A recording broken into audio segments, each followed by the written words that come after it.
to the back. We're going to attack. When the beat moves up, we will make it right. No point to the back. We're going to attack.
pop down body, don't need no toe.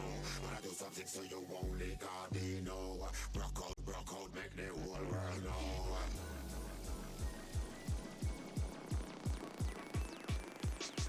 Do something so you only got me know. Broke out, make the body no pop down body.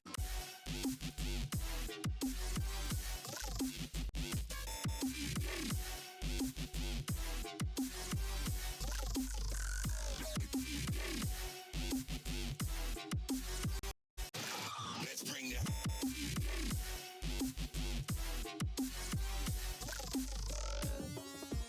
promise see your body, girl, it look like whoa. Body no pop down, body don't need no toe. When I do something so you only got me know. Broke out, make the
Good evening, everybody. I hope you're all having a fantastic evening. My name is Ulisto, and with me today I have Jerk Tricks, and we are going to be bringing you guys Valorant Game Changers EMEA Kickoff Open Qualifier. That is a word. That is a mouthful.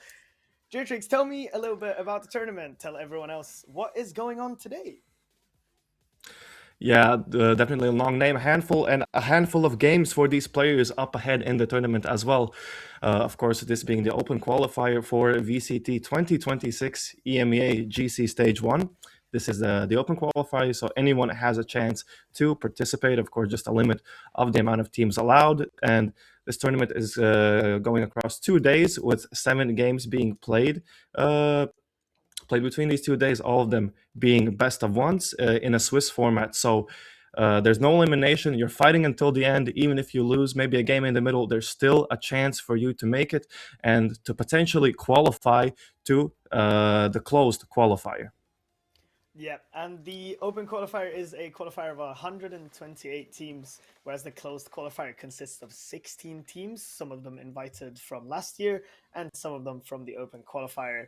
And the closed qualifier, of course, feeds into the kickoff tournament, which feeds into the main circuit of EMEGC. So this is the perfect way for teams, free agent teams, or other organizations that would like to start fielding a Game Changers roster to get break into the scene. And of course, Game Changers, for those of you that aren't aware, is Riot Games' tournament specifically for women and other marginalized genders. And Jertrix, talk to me a little bit about what's going on today. Obviously, we're here with Leo. We're going to be watching Leo Azalea's team. Talk to me a little bit about what we're looking out for. Do you have any players in mind? Um, Not really about players, but whole team identity in general. Leo Azalea being a relatively new team, only having played together in the Lioness Cup recently, and just it has been some time ago as well. A new patch, a new act beginning, a new map pool as well, which has been definitely a challenge for these teams. There's a lot of new things into the game that they need to take into account before this qualifier. But one thing that we specifically saw from Leo Azalea before was double duelist compositions, with both Via and Amy being really strong on those duelist roles. And now already into the agent select, we're going to be playing split here against Leo Azalea against Team Orange Gaming. And let's see if we really do get that double duelist composition, and we will be getting it. It's Amy 1 on the Yoru and Fia on the Phoenix. This is looking to be a fantastic game. The map is, of course, Split, one of the most iconic maps in Valorant, I would like to say. So many big plays and so many big moments have been made on this map. And just looking at the team comps that they're hovering right now, we have what looks to be a no Sentinel comp for the side of Leo. And I would say a slightly more normal, I guess would be the word comp for Team Orange Gaming. But I am very excited to see how they're going to utilize that breach. That's not an agent you see too often in competitive play. Yeah, definitely. Team Orange Gaming going for a more regular composition with the double initiator comp, which is something more standard you would see. But I am really interested in Leo's comp over here, running the double duelist and double controller as well. I mean, Split is already pretty defender sided, so we have seen a lot of teams deciding, it's already defender sided. Do we really need that Sentinel? What if we just go instead for more utility, in this case double controller, giving us more smokes, giving us more control over the map? So I am looking towards Leo, trying to maybe a bit slower on the attack, trying to put question marks on the map for Team Orange Gaming, and over on the defense being a little more aggressive with their smokes and their both duelists as well. Absolutely. I'm super excited to see the Phoenix Yoru, especially. That's a duelist combo, in my opinion, is one of my absolute favorite ones to watch, because Yoru just has the opportunity to do so many crazy plays with the teleport, with the blind side, and of course the dimensional drift with Phoenix, and in my opinion, actually being a solid second entry. We've seen big players like Jing and Avez from last year's Carmine Core utilize that Phoenix to its fullest extent, and I'm really hoping we get to see that today. A well played Phoenix, in my opinion, is one of the most fun players to see. And we are soon going to load into the game. as I speak, we're right here, and this is going to be an amazing match, I think. Yeah, already barriers down going into the first round of this game, and it is gonna be Team Orange Gaming trying to take mid, but instead Leo with this double controller composition, not wanting to give any control in these early stages of the round and fighting back, trying to keep hold of this precious mid space. Oh, we're seeing those bandits coming out. We talked about that new patch, and these bandits are already coming out from these players, trying to utilize them to the greatest extent. We have Jai lurked up a little bit in main, waiting maybe for an overstep from Leo, but the map is quite stabilized. And the question is now, what do they do? What do both of these teams want to do? What are they looking for? And it's that mid control coming out from Team Orange Gaming. Amy spots one, tags up with the Ghost, and it seems that they're speeding up towards B, which is the stacked site of Leo. This is going to be interesting. This site fight will decide the entire pistol round.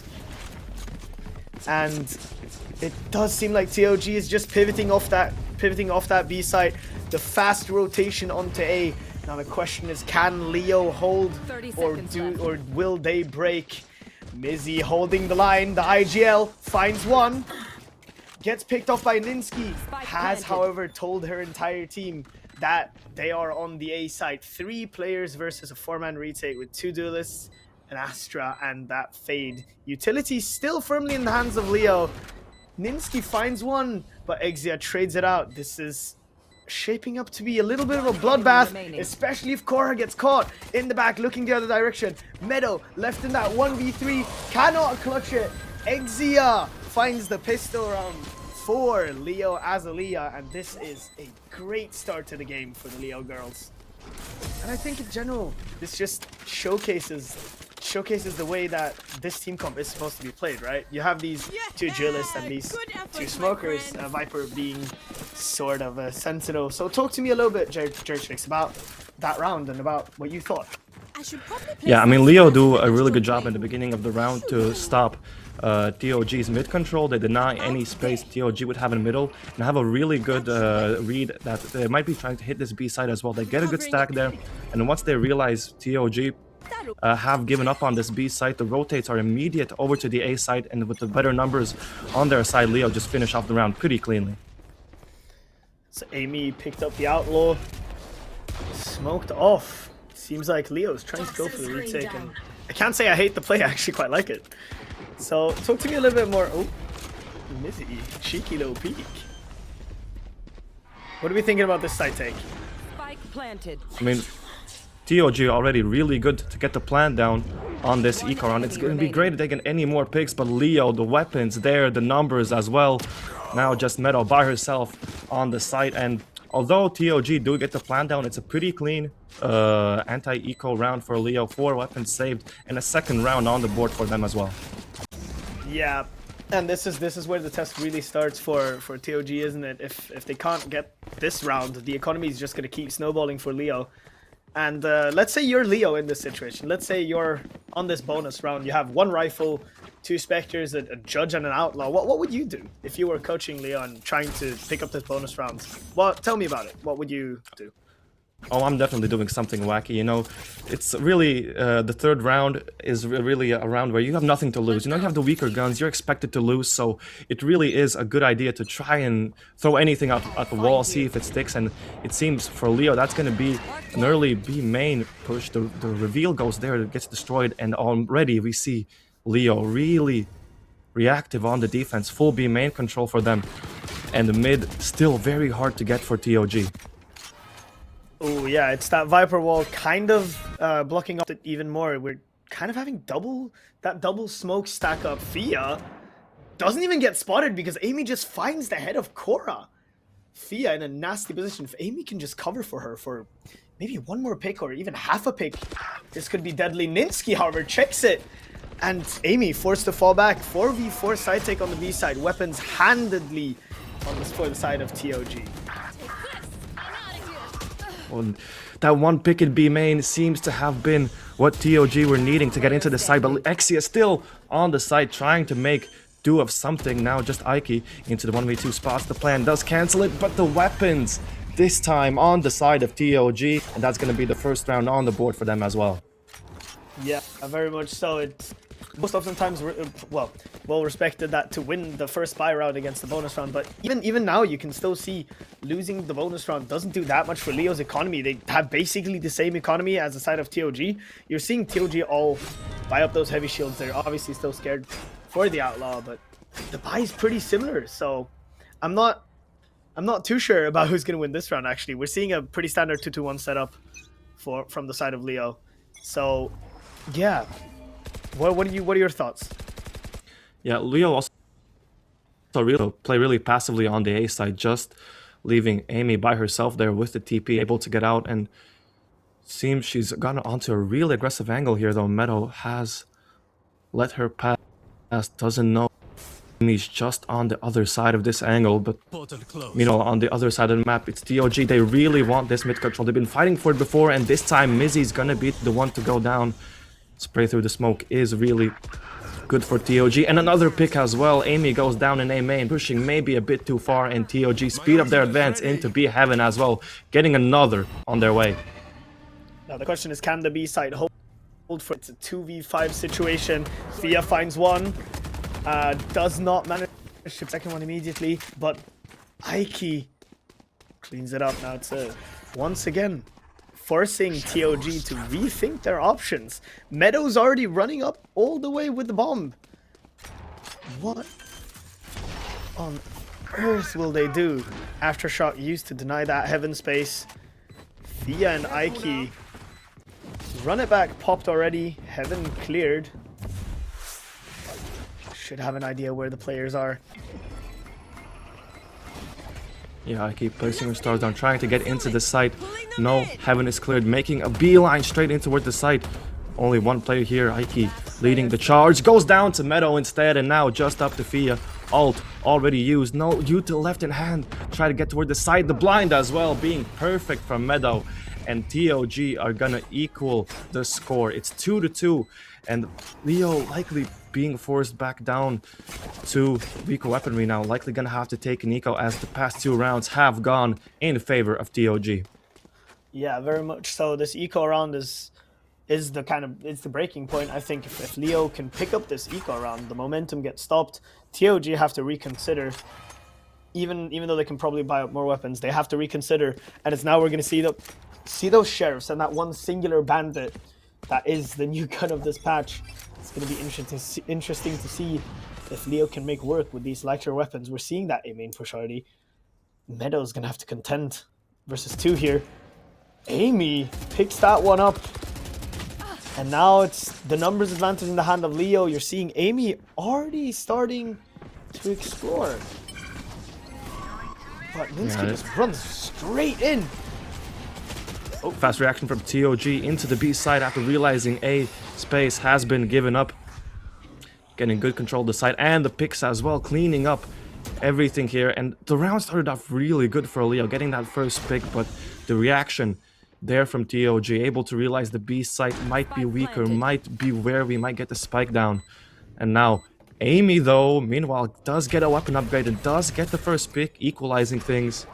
Still 2 ults in the hands of TOG. Leo need a miracle on this one. Yeah, very much so. Amy, can she work miracles? Ooh, finds one more, but I think the econ just couldn't hold for TOG's push right there. What would you say went wrong that round for the side of Leo? I mean, they did find the first pick. Did you see anything else that immediately stood out as a problem, or was it just the fact that TOG had better guns that lost them the round? I think the push on to B caught Leo off guard a little bit. I believe it was Exia, or at least one player from Leo, still on site. I mean, obviously putting yourself into a 1v3 situation with people running down on site already isn't really favorable for you, but with the weapons they had as well, not really much she could do there. Maybe it was the util that stopped her from getting off site. But still, the B side was giving up, and this time it is going to be Leo already firing back, not wanting TOG to get ahead of themselves with the first pick into this round. Yeah, it's Amy with those crucial opening picks for the side of Leo. Something that you can't really underestimate. So the question is, can TOG salvage this 4v5? Amy still has that operator online on B, and they're stacked towards that side. TOG seemingly always rotating off the stacked side, and Aiki is going to be Ike's going to be asked a lot here. Face your fear. By herself here. First person Fall peeks, invested. not able to get the pick though. Side's gonna be giving up. Ike still trying to get something in this fight here in towards main, but still realizes she does have the numbers. Is gonna play the retake on this one. And Amy with Amy coming in towards CT, likely gonna use her Your ult and try to get this 5v4 retake for Leo. Yeah, definitely. That dimensional drift can do absolutely huge work. It's popped. She's already running it down on site. Bambi gets picked off by Mizzy. Information gained. Meadow answers right back. Fia finds two. Ninsky has to do a lot of work with this overdrive. She can't find it. Ike closes the round out. 3 all. It's 3-3 now. And what a wonderful response from Leo, I would say. That retake was absolutely beautifully executed. Yeah, just when it seems TOG have a grasp on this, have a grasp on this map. It's Leo coming back with a third round, and if we look at the scoreboard as well, all the rounds Leo currently have won have been in post plants, have been in retakes after Spike has been planted. So I think that's something we can look at here for Leo. Why they're maybe playing so heavily with B side. You mentioned already earlier how TOG. Often have found where the stack of Leo is and rotated towards the other side, but Leo are completely comfortable playing that. We already saw last round their retake 5v4 over on the side. Good use of the ult.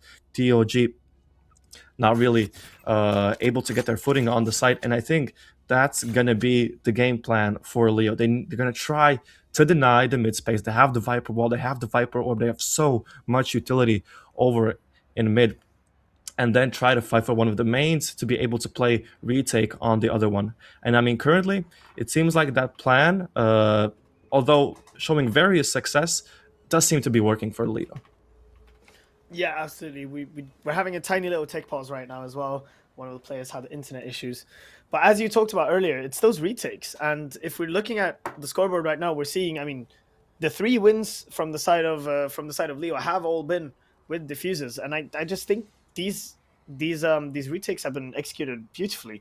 I mean, going into the next rounds, we're having both the Cosmic Divide, another run it back from Fia, and as well as the Viper's Pit from Mizzy there to play with for the side of Leo, with just a From the Shadows from Meadow. That Omen ult can be situationally very useful, but it's also not an ult that's too easy to burn off. But we're also close to both a lockdown and a rolling thunder in the hands of Jai and Korra.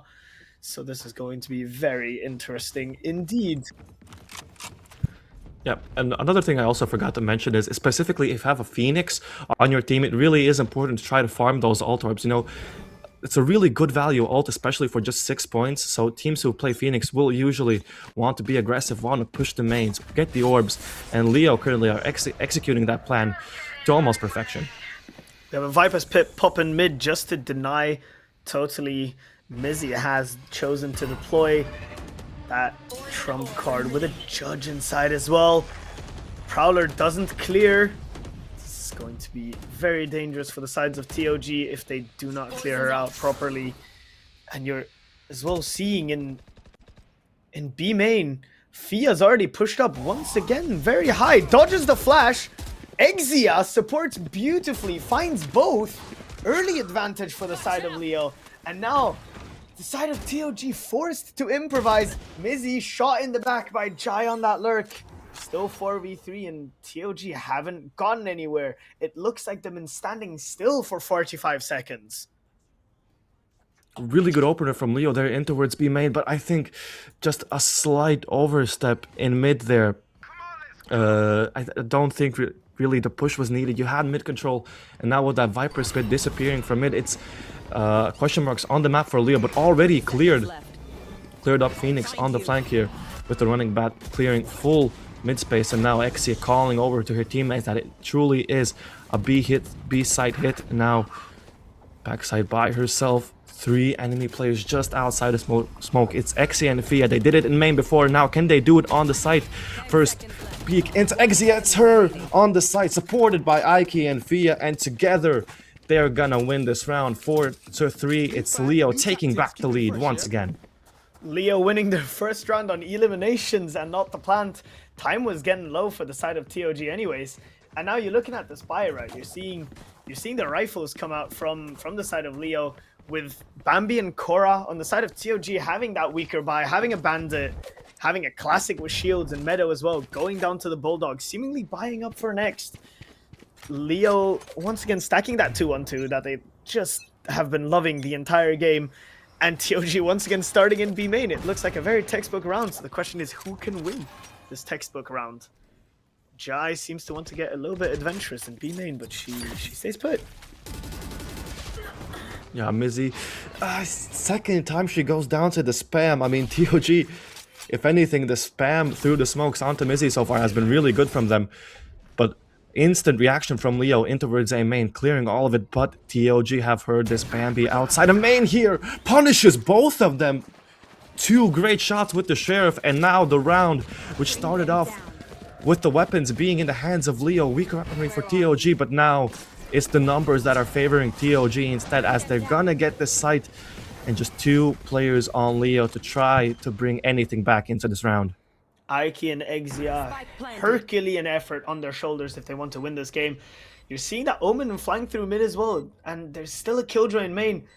I'm not sure this is even possible for the side of Leo in the present moment. Exia has managed to sneak away past Jai, and it does seem like she... Oh, Bambi turns around and Jai cleans up Aiki. Herculean effort that cannot be paid off. It is 4-4. These teams are neck and neck. Yeah, I mean, TOG been really good for the mid spam there, and it does seem we are getting a timeout from the side of Leo. Something needs to be fixed, and I mean, I do wonder what these teams are talking about. Because two of these rounds which Leo have lost have been from spam in mid, with Mizzy playing by her smoke, getting spam through the smoke, and TOG having a good reaction after that. But I mean, this round, I mean, on paper I'd say it was unfortunate that Bambi really was outside of A main. I mean, you can always say Leo players should have been wary of all angles, should have been careful of someone in CT, but Bambi playing really well there. Also being able to just hit both shots with the Sheriff there against two Vandals. Really, really favorable situation from TOG. But either way, timeout for Leo. And I'm interested to see what is going to be the thing that they decide to change up after this timeout. Yeah, absolutely. I mean, as well, you're seeing the ult economy heavily favoring TOG right now. Rolling Thunder and Lockdown are two massive ults that can help in taking or defending sites. The Cosmic Divide on the side of Leo could also be very interesting and do a lot of work. So the question is, will Mizzy once again overstep in mid, or will they try to change something up? Leo on that weaker buy, stacking heavily towards B, and somehow TOG still reading them. Going A main with 4 players, only leaving Jai outside of B main as a lurker. This is interesting, especially because TOG are just not making any noise. Yeah, well, I mean, it is an eco for Leo. Definitely trying to farm up these ult orbs for Phoenix, like we talked about previously. Nothing really for them to lose into this round. And TOG, seeing that Leo have made presence towards B main once again, probably realizing the A site, likely less stack, less players on here, and Ike already seeing the first players gonna know this is the site TOG are hitting.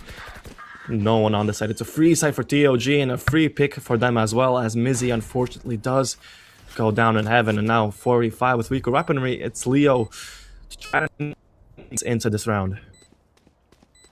Yeah, this is not looking like a possibility to salvage the round. TOG just bursting onto that site. Jai hearing steps in sewers. There is an alarm bot as well activated. Korra and Jai, crossfire finds both coming out of sewers, and it's just Aiki left to try and find 1, maybe 2 exit frags. And yeah, that would actually, those 300 kill credits would go a long way for her, but no kill credits found. Bambi cleans it up, a flawless round from the side of TOG. Leo coming in with actually a full buy now could probably leverage what they spoke about in the timeout better than what they could with a weaker weaponry. But it's so ult heavy in the terms of TOG. Let's say you're Leo. let's say, pretend for me for a second, Jertrix, that you're Leo, you're going up against these 4 big ults. What is your plan? Well, for Leo, it does seem to be that operator finally bringing the operator out, and it's going to be on Amy here in B main. See a slightly different setup from TOG. This time, again, a lurk in towards B, but this time they do want to take that that mid control as well. But Amy, really aggressive. We've seen them push out before, but not with the operator. Mizzy, meanwhile, trying to get something in towards mid, and already Cora going to be the first one to fall for this operator. Now, info gain for TOG that they have pushed out B main, have that operator there.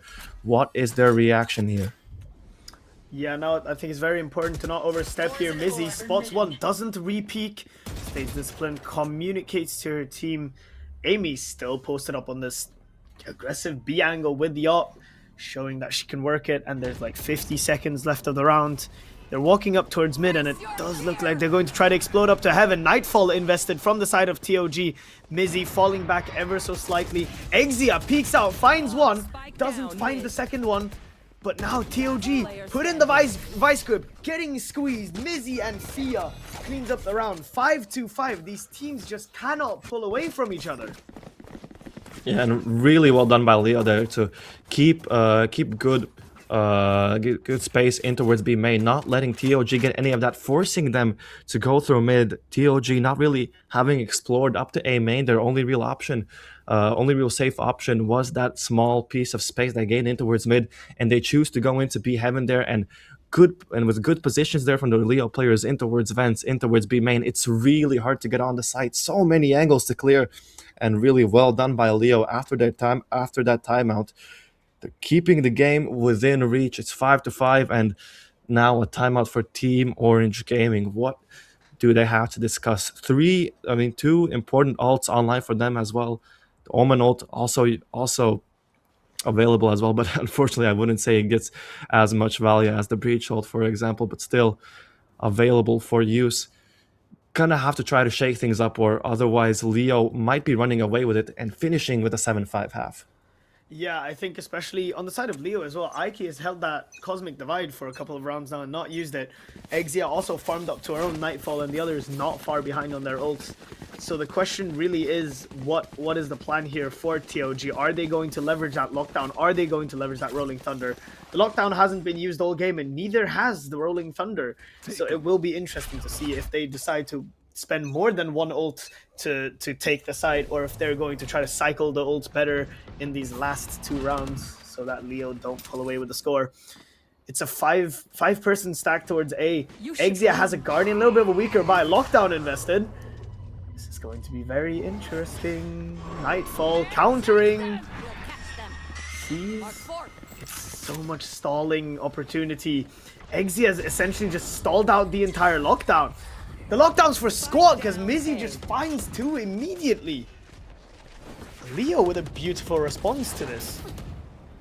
Yeah, we see a complete change up from TOG, but Leo already ready for it, counting with their own ult, and now the ult used to get them side hasn't got anything for TOG. Just 3 players lost trying to get there, but Ninsky, meanwhile, trying to make something of this round, finds 2 in towards CT. Spike's gonna be going down now.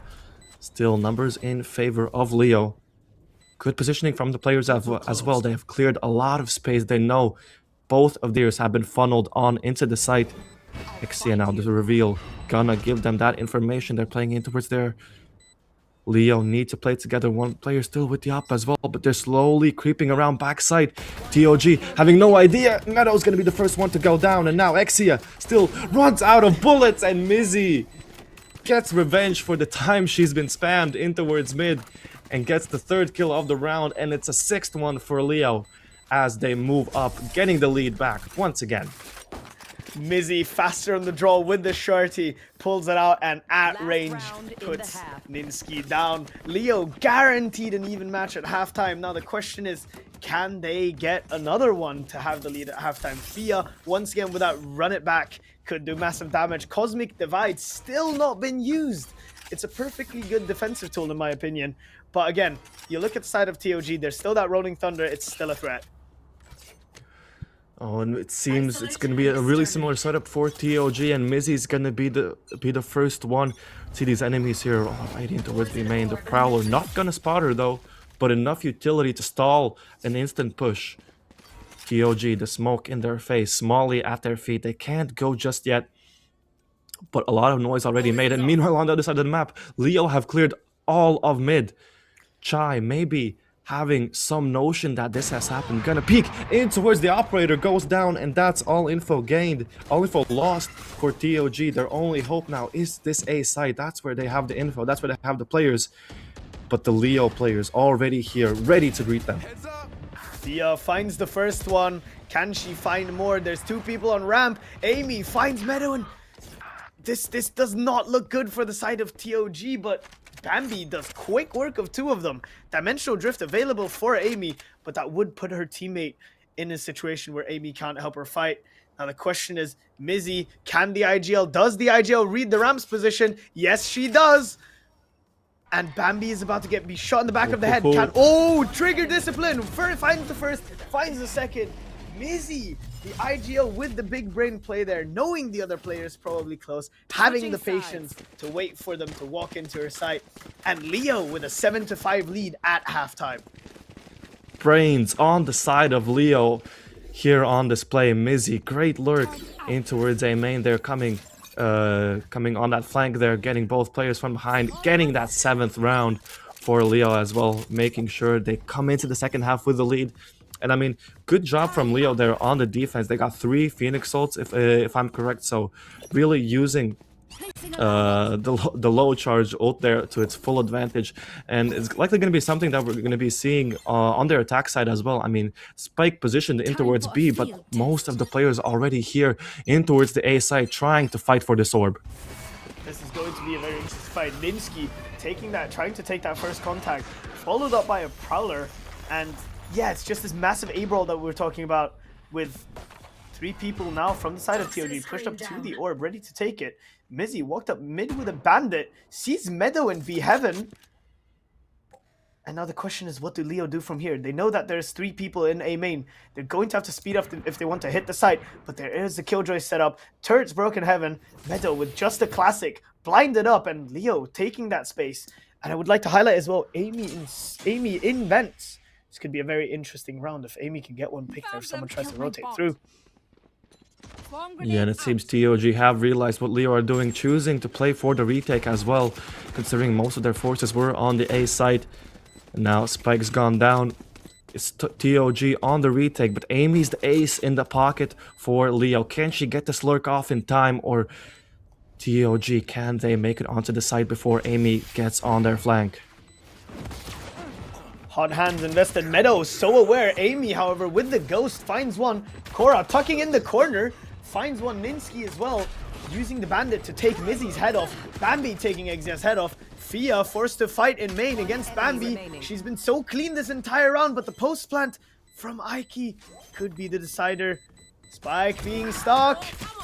Dealt with. Aiki with the triple. Post plant defended. Spike defended. Aiki finds her way, gives Leo the pistol round, and puts them up 8-5. What a monstrous performance from the Astra. The plan seems great for Leo, but it's TOG instead getting the picks on site, winning those duels and getting the site. It's a 3v1, but Aiki, the double flank in through mid, realizing Amy tried her best in towards mid, but didn't get it. Now it's her turn, and Aiki steps up, the 1v3, gets the round, gets the pistol, and now Leo in a comfortable 8-5 lead. Yeah, you're seeing TOG now heavily stacked towards mid. These weaker weapons, you need to really fight those closer angles, probably hoping to make a play with that alarm bot, and Leo just not giving them the opportunity, holding for a push. You see Aiki there in B main holding that really long range angle, definitely leveraging the Bulldogs and the Guardians they've bought this round. Be interesting to see who oversteps first, who makes the first mistake, TOG or Leo. Yeah, and obviously middle being such an important part of the map and split, Leo enticing for them to take it, but the alarm bot goes off and so does the util, but TOG just not there really. Pick's gonna go both ways though. Meadow gets a good shot onto Exia. Meanwhile, mid-space given up by Leo. They don't want that. They want the A site, and Mizzy's already lurked up so far. Can she get the second pick? No! Runs out of bullets, and it's Cora there to capitalize off the situation. Site, though, gonna be gained by Leo, but TOG putting in good effort to try to win this round back. Post plant in play. TOG having found an upgrade. There's a Guardian in the hands of Cora, and Leo put into a pretty awkward post plant, I'd say. Smoke's going up heaven, and Amy's holding an aggressive angle. Finds Jai, can now fall back to site, play the numbers. We're seeing, again, Ike off the site, just playing for that star that's next to the spike. Making Amy and Fia hold the site. Amy going aggressive once again. Flashpoint coming through. But TOG seemingly just not capitalizing off that. Trying to die to bomb, maybe? Fault line comes out. Cora finds Amy those... Oh, Lord! What just happened? What just happened? Interesting ending to the round there. Leo players falling to the Guardian in towards CT. I mean, I was watching the plane towards CT and I was already questioning a little bit. I mean, Cora, the higher HP player, giving the weapon over to Meadow, and I mean, understandably, Cora is the one using the util, but Meadow being on lower HP, it does make you question maybe it should be Cora with the weapon. But I mean, round goes to Leo, but still, all guns taken away forces them down into the sheriffs, and not really a good buy for Leo on this third round. Yeah, I mean, Bogdan's Law is a thing, but I thought it was only for the AVP and CS, but apparently that goes for the Guardian and Valorant as well. I don't know if you caught that, but Mizzy bought a rifle. Is this a tilt buy, or no? She has a plan. She has a plan. I will never question the IGL again. She has a plan for what to do with it, and seems like it's already paid off a little bit. But then again, everyone else is still on those pistols, on those handhelds. No big investments being made, really. Fia trying to flash herself out the smoke, but all it does is send Amy to her death, and Mizzy now losing the Vandal as well. I'm not too sure about that buy. Taking that back. Yeah, Mizzy's try to get kills worked out for a little bit, but in the end does fall in towards A main. And now both Ike and Fia, not much left to do. Two sheriffs in hand, have to try make work of something here. Gonna spot one player in towards 7. Now knowing 2 players are positioned on this B site, Killjoy included. Gonna destroy that turret as well. Now both players coming in towards 7. Meadow, meanwhile, looking to play towards the blind, not wanting to speak into 2 players by herself. Now Jai by herself in towards the site, though. It's Ike with the sheriff, still down to 1 HP. Trying to make something of this round, and Fia follows it up. Now it's a 2v2, but Bambi puts her down. Now just 1 HP. Ike fortunately can't do too much with what she has and falls in the end, and that's a 6th one for TOG. This is again shaping up to be like the first half, in the sense that Leo finds the pistol and the buy round, but loses the bonus. Not that that was much of a bonus, in my opinion. There was no guns on the side of Leo. But what it does mean is that if you look at the scoreboard, Leo currently have the weapons necessary. This is their first full buy round, and they're kind of matching TOG in weaponry. TOG have swapped one of the rifles for a Guardian because of monetary issues. But again, you're seeing Cora on that, or was on the Sheriff, and then you're seeing Mizzy on the Sheriff as well, hoping to do good work with it. Fia pops the run it back and just starts sending it up heaven. Wow. This is information gained. Ninsky about to walk into the smoke. Did they miss each other? They missed. They miss each other at first, but Mizzy doesn't miss the shot, gets the pick as well, and it's a fast-paced play from Leo, switching things up from their default, catching TOG Esports off guard. Now, really good position for Leo. They have that Astral Divide to try and deny players getting in towards site, and Mizzy still in mid, not putting question marks on the map, and picks as well, going for Leo. Things are looking tough for TOG. Cora being spammed out a little bit through the wall, only 30 HP left. It looks like she's trying to take the weapon and leave. Ike says no, and we're seeing again Leo with the ults online already, Dimensional Drift and that Cosmic Divide, but TOG aren't far behind, and Glurak, the coach from the side of TOG, is going to take a timeout and talk about this. Now, pretend to me for a second, Trix. Pretend that you are the coach. What do you think he's saying? What do you think he's trying to highlight about these rounds? Well, the first couple of rounds, I mean, Leo played really good slow game. We saw them play a bit more default, and now really good job from him switching up that pace, going for something faster. And even after they used that Phoenix ult, they still built up the Yoru ult, the Astral ult, and that's likely something I'm preparing for as the TOG coach. These are two really good, important ults for trying to get into a site. These are your round-winning ults, basically. And as TOG, I definitely would be trying to counter that. Maybe they're gonna Yoru ult in towards the site. Maybe we try to be more aggressive elsewhere, try to get the flank, try to maybe play for a retake, especially considering they're gonna have that Yoru ult to clear through site. So, especially playing for retake, they have the Fade ult, they have the Breach ult, they have so much utility at their disposal, but it just hasn't seemed to be working for them. I mean, especially last round as well. Although they had the util, Leo players had the positions, the late lurk in towards mid, the second lurk in towards mid as well. Leo so far have just been positioning themselves perfectly. Yeah, absolutely. I would like to say that as well. And for the side of TOG, the buy really isn't there this round either. I think I saw one rifle in the pregame, and Leo seemingly wanted to take advantage of this, rushing the A site. There's absolutely nobody here. Cosmic Divide invested and the Dimensional Drift. Leo do not care about the cycling ults. They just want the site, and they want it right now. Amy coming out of that Dimensional Drift. Prowler misses, walks up, finds Korra, but Korra's Sheriff does the work instead. There's still that Rolling Thunder, Aftershock used for Cubby, and there's also a Nightfall on the side of TOG. Rolling Thunder taken off the map from Mizzy. Fia kills Meadow. Bambi ready to respond. Leo players now in towards heaven. Now 3v2, Spike in a really good position. Stars available as well to try deny this plan. The flash, the util there. Gets these players off the Spike. And now Aiki also late lurk in towards CT. Able to weave her way around the map perfectly. It's Leo with the 11th. Moving up just 2 steps away from taking this first map. And a little bit about what I talked about beforehand. I mean, we kind of did see TOG playing for retake on that A site and Leo using their ults, but the difference was that Leo were ready for the retake from TOG. If you look at the map, none of the Leo players were playing on the site. Everyone playing in towards main or heaven, expecting that TOG would probably use their util, use their ults to clear the site. So, and I think that really is what ends up winning them the round, that Leo just had the better read at the end of the day. Definitely.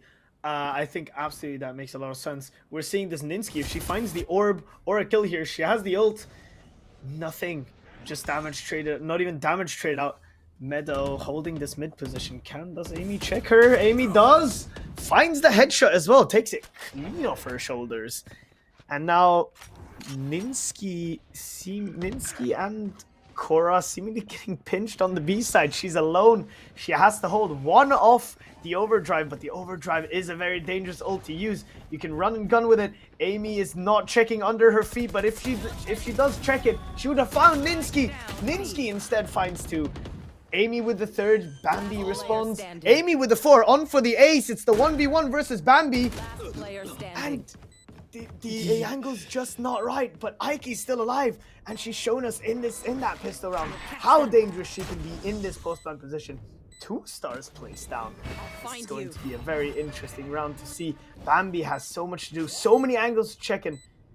Aiki just biding her time. Pros don't fake, but she gets off by half. Aiki, stun coming in, suck coming out, and there is just no winning that post plant for Bambi. Aiki utilizing all of that Astra util to her advantage, bringing Leo up to match point. And it seems another change from strategy on the side of Leo, and it's Amy running it down. I mean, it does seem a little bit dangerous for her to be walking down mid by herself, but she does have that teleport available if she does come into trouble, but she is the trouble. Gets 4 on her way from mid to B. and Ike just clearing it up with that last pick, and that moves Leo up to match point now. 12 and 6. 6 chances for Leo to clear this out, and 3 ults at their disposal, as it's TOG instead taking the initiative. So far down mid already and finding the first as well. Second, followed by Ninsky. Clears the Phoenix ult, and so much utility still being bombarded down to the Leo players. It's Ninsky continuing to run it down, has the ult at her disposal.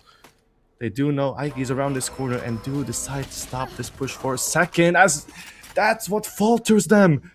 Mizzy capitalizing off this freeze, capitalizing off players taking their time, gets to and equalize the round. Now it's 2v2. Can Leo take this round back? Instead, it's Bambi getting Mizzy, and now Ike.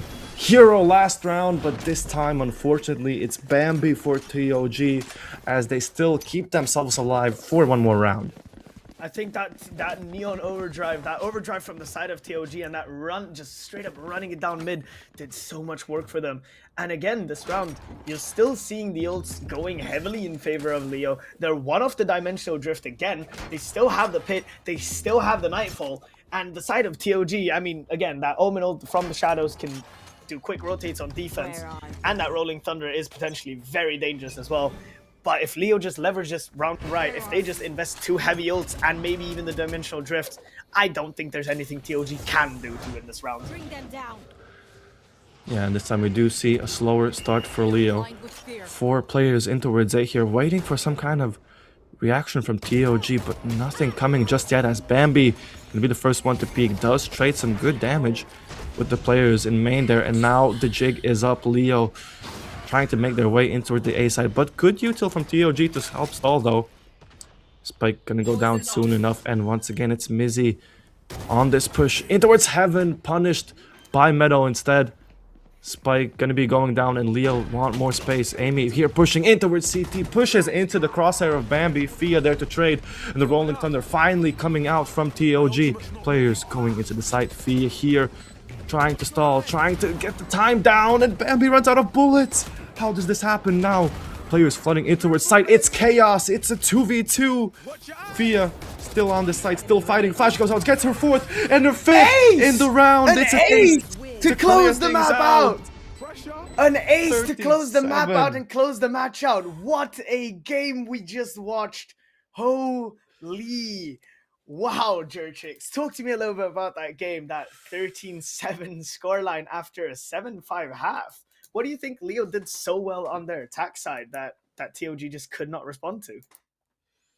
I mean, I do think their overall protocols were a bit better, and another thing I mentioned was their ability to read their opponents, especially after that timeout where we do see that these players have, the TOG players do have huge ults, pretty huge ults that would be important on a retake, and Leo realizing this, decide to play off-site, and I think that's a really good example of how this map went. You know, TOG having a good plan, having a good setup, but Leo just being one step ahead of them, one lurk ahead of them, and in the end, it does take an ace to clear things out after that chaotic round.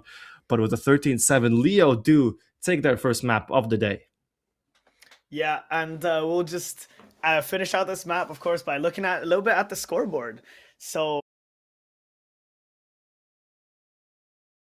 Amy, with those crucial early picks, whether that be on a pistol round, on a full buy with an operator, or just running it down mid the way she does. But I think it's also worth highlighting the fact that if you look at these Leo players, if you look at the Leo players, they're all kind of grouped together. They're working together as a team, and 8 first kills on the side of Amy in 20 rounds is not something to scoff at. So talk to me a little bit, Jertrix. Who's your favorite player? Who's your highlight? Who's your standout for this match?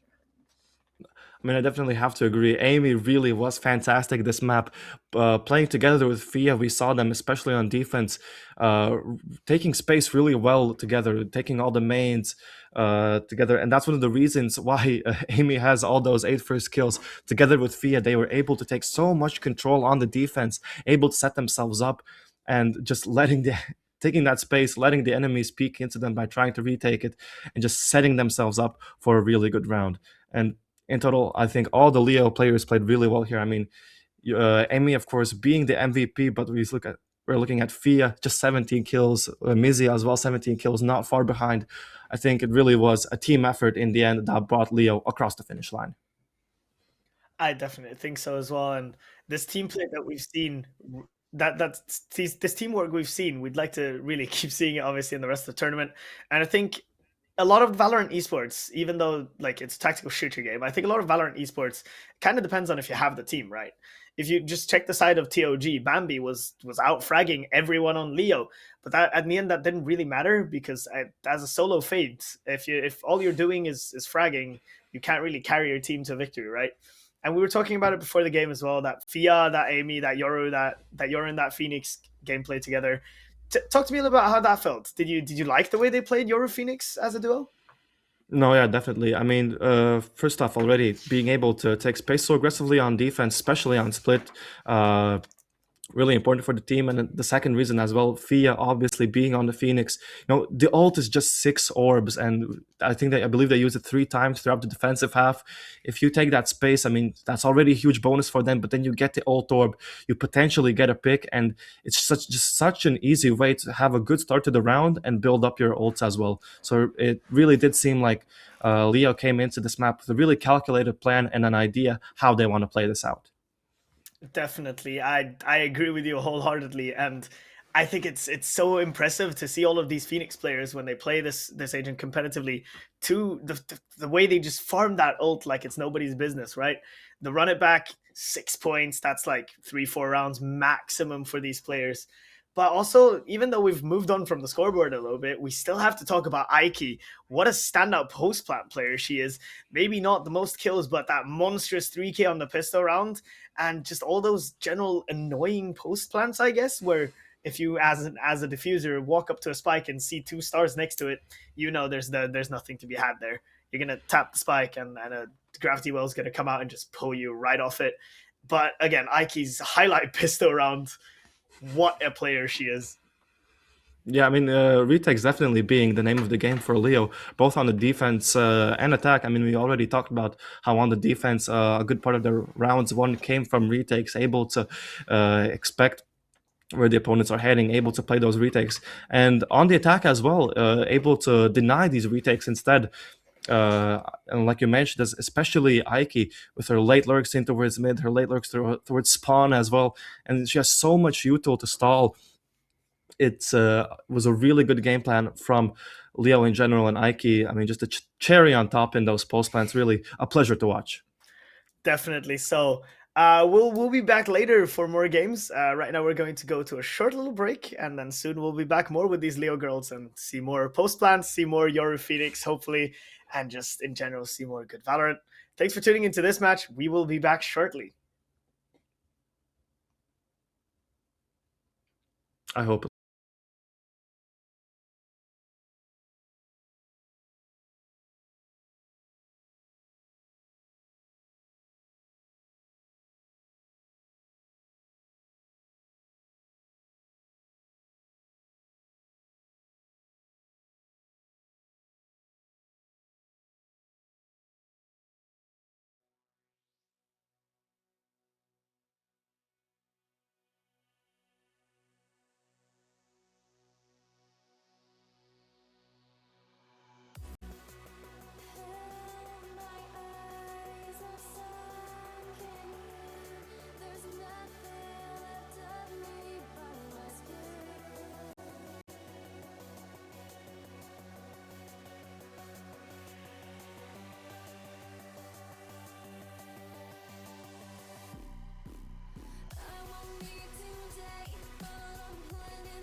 Welcome back, everybody. So sorry for the delay. The Swiss stage draw took a little bit of time.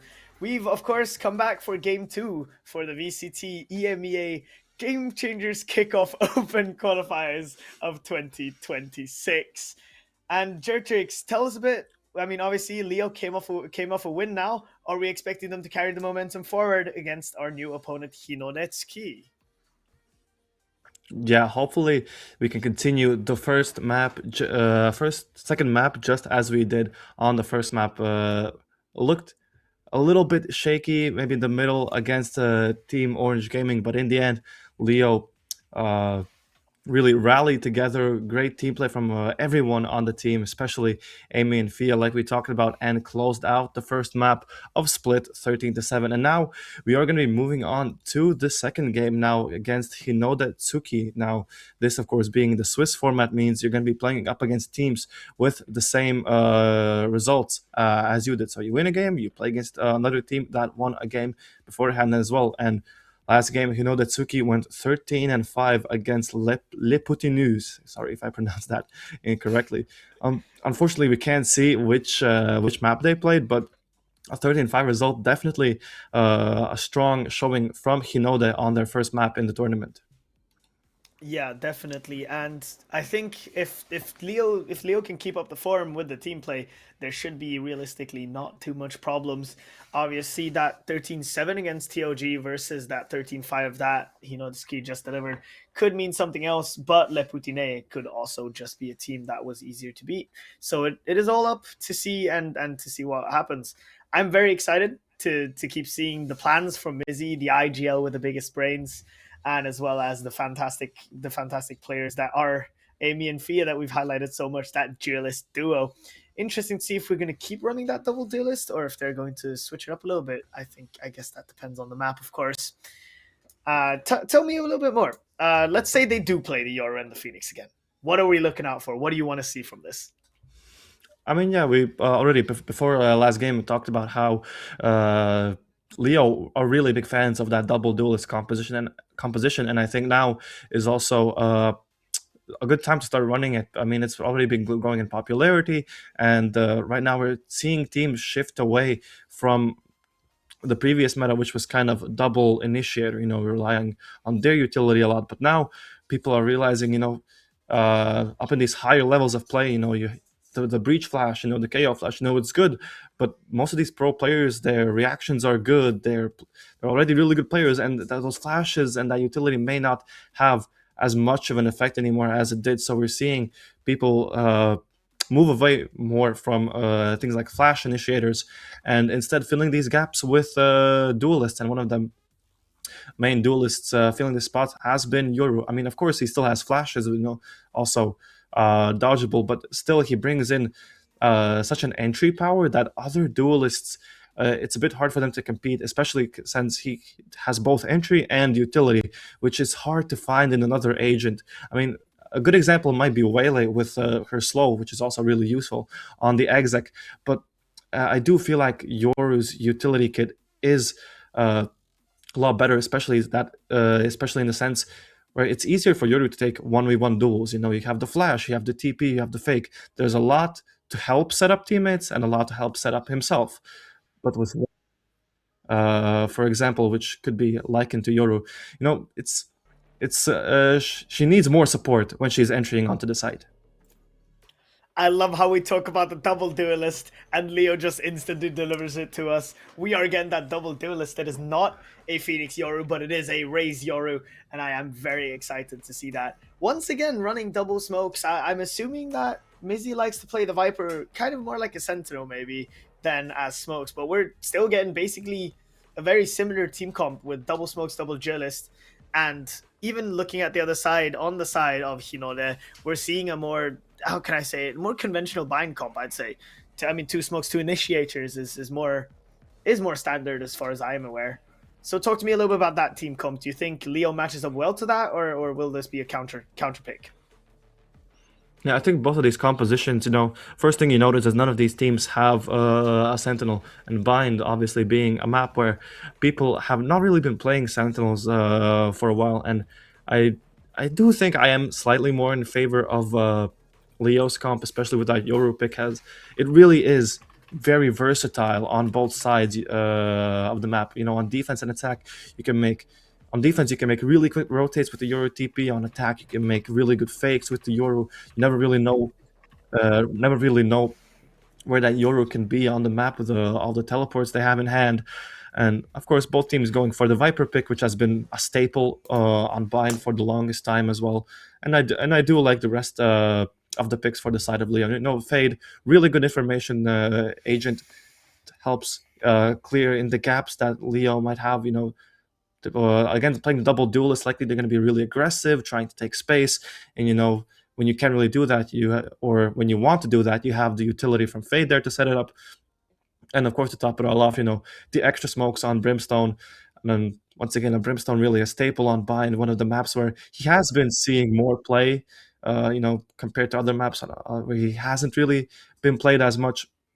So all in all, I am pretty satisfied with the compositions on both of these teams. It's going to be a very interesting game indeed, and we are just going to load in very soon. Bind, one of those maps, also historical battleground, where there's been a lot of good plays. I am interested to see what both of these teams are going to throw out. You're seeing, you know, that it's setting up that very aggressive push out of Hookah. Leo responding by just biding their time a little bit. The question is, are they aware of this push? Mizzy's about to run into three of them. Yeah, Mizzy's about to run into three of them, and, well, that's one spotted. Sky Flash coming out. Mizzy knows. Teammates need to come back up real quick. Yoshioka finds that first frag, and now it's Leo kind of scrambling a little bit to try and counter this. Exia finds the head of Winnie. Exia finds the head of Yoshioka as well. Paint Chill's coming through, trying to run away. Half HP taken away from Fia's Sheriff, and Elixa is just trying to run for her life with the rest of her team ready. Amy pushed out, finds the raise. 4v2 now. What an interesting play from Leo. It's a nice play from Hino. They're trying to be really reactive on the first round already, trying to set the pace by themselves, and they clear out all of B, thinking, okay, no one's on B, we have full space here. Leo is probably moving in towards the A side, but the Leo players playing really passively outside of long, not being caught off by the push and able to get the flank on the people pushing in towards B, and that leaves Pashmilla by herself now here. The Viper eventually does get put down by Amy, and will look to be a strong opening by Hinode with taking so much space on the map. Leo capitalize off it and get their first round on the board. That was absolutely nasty from the side of Leo. The immediate fast response, the second Mizzy calls the fact that they're pushing three people out. Leo just coming in with the backstab, chasing them down, and just shooting them all in the head. There's not even a need for them to set up a proper post plan if all the guns just do the talking. It's going to be interesting to see how Hinode is going to respond. We're seeing a build up towards showers, and maybe they just want to push again. And it does look like it. They just want to get aggressive. Hinode W gaming their way into another round. Yeah, and this time it's going to be showers here, trying to go for these orbs on their eco round, trying to get anything you can with that weaker weaponry they have. And they have succeeded in taking showers and the orb for now. Leo, meanwhile, taking their sweet time. They have gained space in towards A. Meanwhile, Amy also good control here of B long. But now it is Hinode taking the initiative once again, pushing further out into towards showers here, into Aiki, who has the Bulldog, drops the first, drops the second as well. One more left, and Aiki's holding down showers by herself. Amy also completely unknown to the players of Hinode. And although they do play it well in the beginning, again, it's Leo being able to play around these pushes and secure a flawless second round. Aiki was being tested. They were walking up to her, except they were walking up to her 1v1, so Aiki had time to reset her aim between each one of them. And, you know, if we just look at the scoreboard right now, Mizzy's the only one on the side of Leo with any death, and she had to fight 3 of them to die. Amy 5-0, Aiki 3-0, already starting to farm up towards those ults. If Amy gets 2 more kills on an orb, she has that dimensional drift, and but Hinode have their full buy weapons. And we'll see if We found one. Leo can respond to this properly. Lumi jiggling showers. Poison orb emitting. Mila about to And be it seems- tested. Seems Leo have a read. Where this weaker side of the map is Lumi just by herself. Overrun from by all sides. Now Pashmilla still on the side. Boombot reveals her position. Fee is there with the shotgun. And once again, Leo just meticulously taking so much map control over on the A side. This time, the aggression from Hinode not really there. And Leo seeing this freely walk up to the A side. Take the side plant down. And now, I mean, just Winnie by herself left in B long. Leo steamrolling the competition right now with 3 very fast rounds, and now it's just sit and hide for the side of Hinode. What can you do against a team like Leo who just shuts down aggression like that? If Hinode's main game plan is to just get aggressive with it, hold down W and take the fights, but Leo just stands back, waits, bides their time, and just wins the round. I mean, they're going to bonus again for round 4, and Winnie's the only one coming into it with a saved gun. No worries, It's Tally. not even a No rifle. worries. It's not even a heavy rifle. It's just a Guardian. And you're seeing Hinode's economy. It's in shambles. It's completely gone. Leo haven't bought up a single time since their buy round after winning Checking the pistol. situation. Amy hasn't died and still has the dimensional drift. What on earth is going on? That'll work.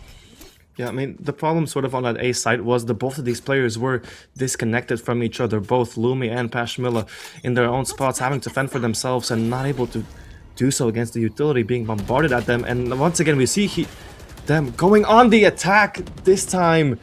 V is there to greet them, not gonna let them push any further. Don't want them to take that map control. And now, after getting these 2 picks, Leo still not wanting to jump into anything just yet. They know they've gotten 2 picks. They know the A side has been made weaker.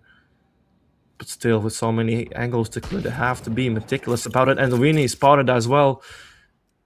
This time by herself in showers. Players on site. Eventually does get the first. Spike planted. Maybe finding a way for them back into the round.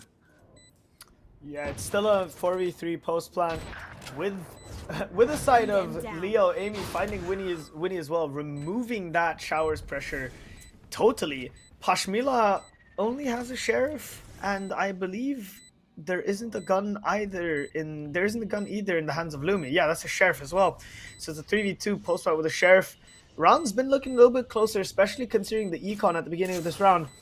But man, is it not looking good for the side of Hinode. Amy barrel spotted out. Frag not found. Mizzy has time to swing from boxes. Lumi has to swing right now. Can't find the kill, and the IGL cleans up the 2 last kills to put them up 4-0. Leo with an absolute belter of a start. Yeah, and they've read the way Hinode play really well. You know, expecting some sort of push coming out, playing a wide default, and I mean it's Via to capitalize off it, catching these 2 players, pushing really aggressive into their own smoke there, not expecting Via could be up so close already. And that seems to have been the name of the game for Leo so far, just catching these Hinode players off guard when they've gone too far, when they've made a mistake. And we see them continuing on this path. Once again, it is a default but heavier one towards the B side this time. Yoshioka farms the orb. Might as well be. She's one of the seekers. And with Leo just stacking up towards this B side, again, the B side being the weaker side right now, would be detrimental for the side of Hinode if they just hit it hard right now. We're seeing a little bit of space being taken on the other side, on the other end of the map, close to the teleporters, leaving that option open for Leo should they want to go for it. Prowler comes out, clears showers. They know it's a possibility to go towards showers. Mizzy finds Winnie as well. A site seemingly cracked open, but Leo they want to test their luck on B. Teleport coming through. Clone going in. Pashmilla finding one. Lumi being picked off by Amy. It's a 2v3. It's a 1v3 for Hinode. And it's Yoshioka left alone in elbow. What can she do against the might of Mizzy and her outlaw? Absolutely nothing. 5-0. Yeah, I mean, once again, Leo playing really well. Hinode now, I mean, realizing that these pushes aren't really working for them, try to play it a bit passively. And I mean, they do have the rotations for the B side already, but Leo trying to make some pressure in towards A with Mizzy and the Prowler in towards Showers. I mean, Mizzy even gets the pick, but the A side is not the one Leo are hitting. It's the B side, and the execute just works out perfectly. The players of Hinode not really ready for the utility that's coming for them, and even Aiki, who didn't really at first see the player who teleported behind her, still able to get her. I mean, the whole round really was just seemed like Leo in control of things, even though maybe the fake towards A didn't pull any players there still to execute on the side. Perfectly executed spike down and a 5th round in the bag for them. I just need to highlight Amy's performance right now. She's 10-0. That's all. She's 10-0. She has more kills.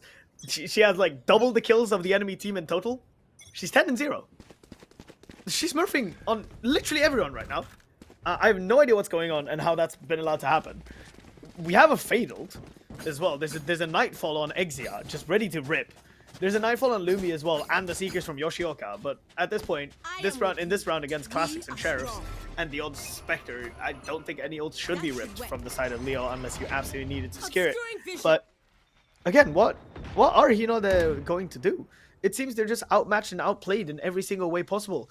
Amy, once again, stepping up. If she sprays the smoke and gets 2 more, I don't know what I'm going to do. The flash goes out, and it's still, even with the flash in their face, oh my goodness, she gets the 2. I mean, you said it yourself. How does Amy get these things done? The flash in her face as well, able to dodge it, gets the 2 in long, opens up the side, and once again, Hinode trying to shake things up, trying to get some aggression going, but Leo shutting it down. Even when Lumi gets a pick, Aiki's right there to equalize, still keep Leo on top of things, and still now in the 2v4 situation with weaker guns, it's still not looking good for Hinode on the retake. Jitrix, I'm speechless. I don't understand how this is happening. This is looking to be a 6-0 right now. Hoshmila finds Fia. I guess that's some sort of consolation prize because Mizzy just does not care either. I don't understand. I don't understand how this happened. Amy has died for the first time all game. She's 12-1, and the rest of her team are not that far behind. Everybody's doing fantastically, and there's just no ults ever being farmed because Amy just farms every single orb herself. I don't understand how that happened. Right? It's like you talked about pre-game. These flash initiators are getting outplayed because there's just reaction times, and Amy turns the flash, instantly finds 2 more. This is just looking like her game. Who's next? And it seems to be the game of Leo as well, but this time it is Hinode, the aggression finally working off for them. Good reveal in towards long, able to get the first pick, but now Amy with the ult scouts out 3 players, and Lumi is gonna be there to punish Amy. Comes out of the ult just a little bit too far maybe. And now that B hit is likely gonna have to be cancelled. Mizzy has gained some space in towards A, almost gets the pick onto Vini as well. Would have been perfect for opening up the site, spots the second player. And now Leo have a job on their hands. 2 players spotted, need to get the spike down safely. Pashmilla though almost gets punished for that peek, but the spike will go down for Leo. But he know that have 3 huge ults available for this retake. Nightfall invested, Showstopper as well.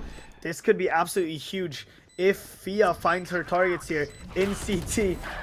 That's 2. She finds instantly 2. found. 3. Lumi dropped. Hello?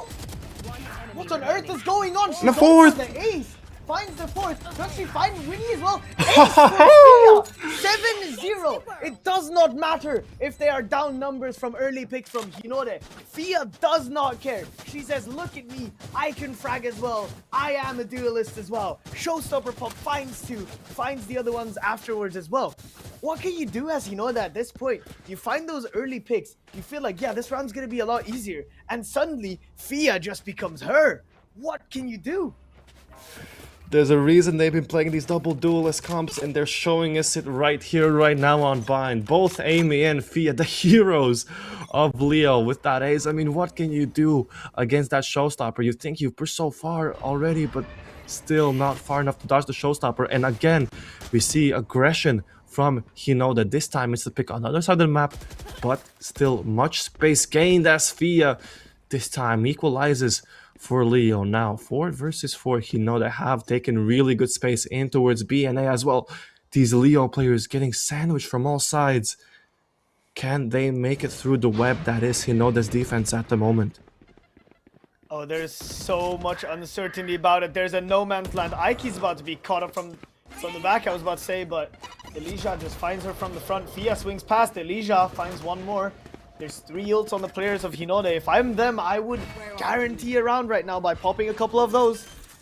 But Exia and Amy are feeling confident about it, and to be honest, I don't see why they wouldn't be. That's an even 2v2. Sure, the Nightfall's invested, but the question is like, Amy is so lethal with this Outlaw. With these snipers, there's just no telling what she can do with them.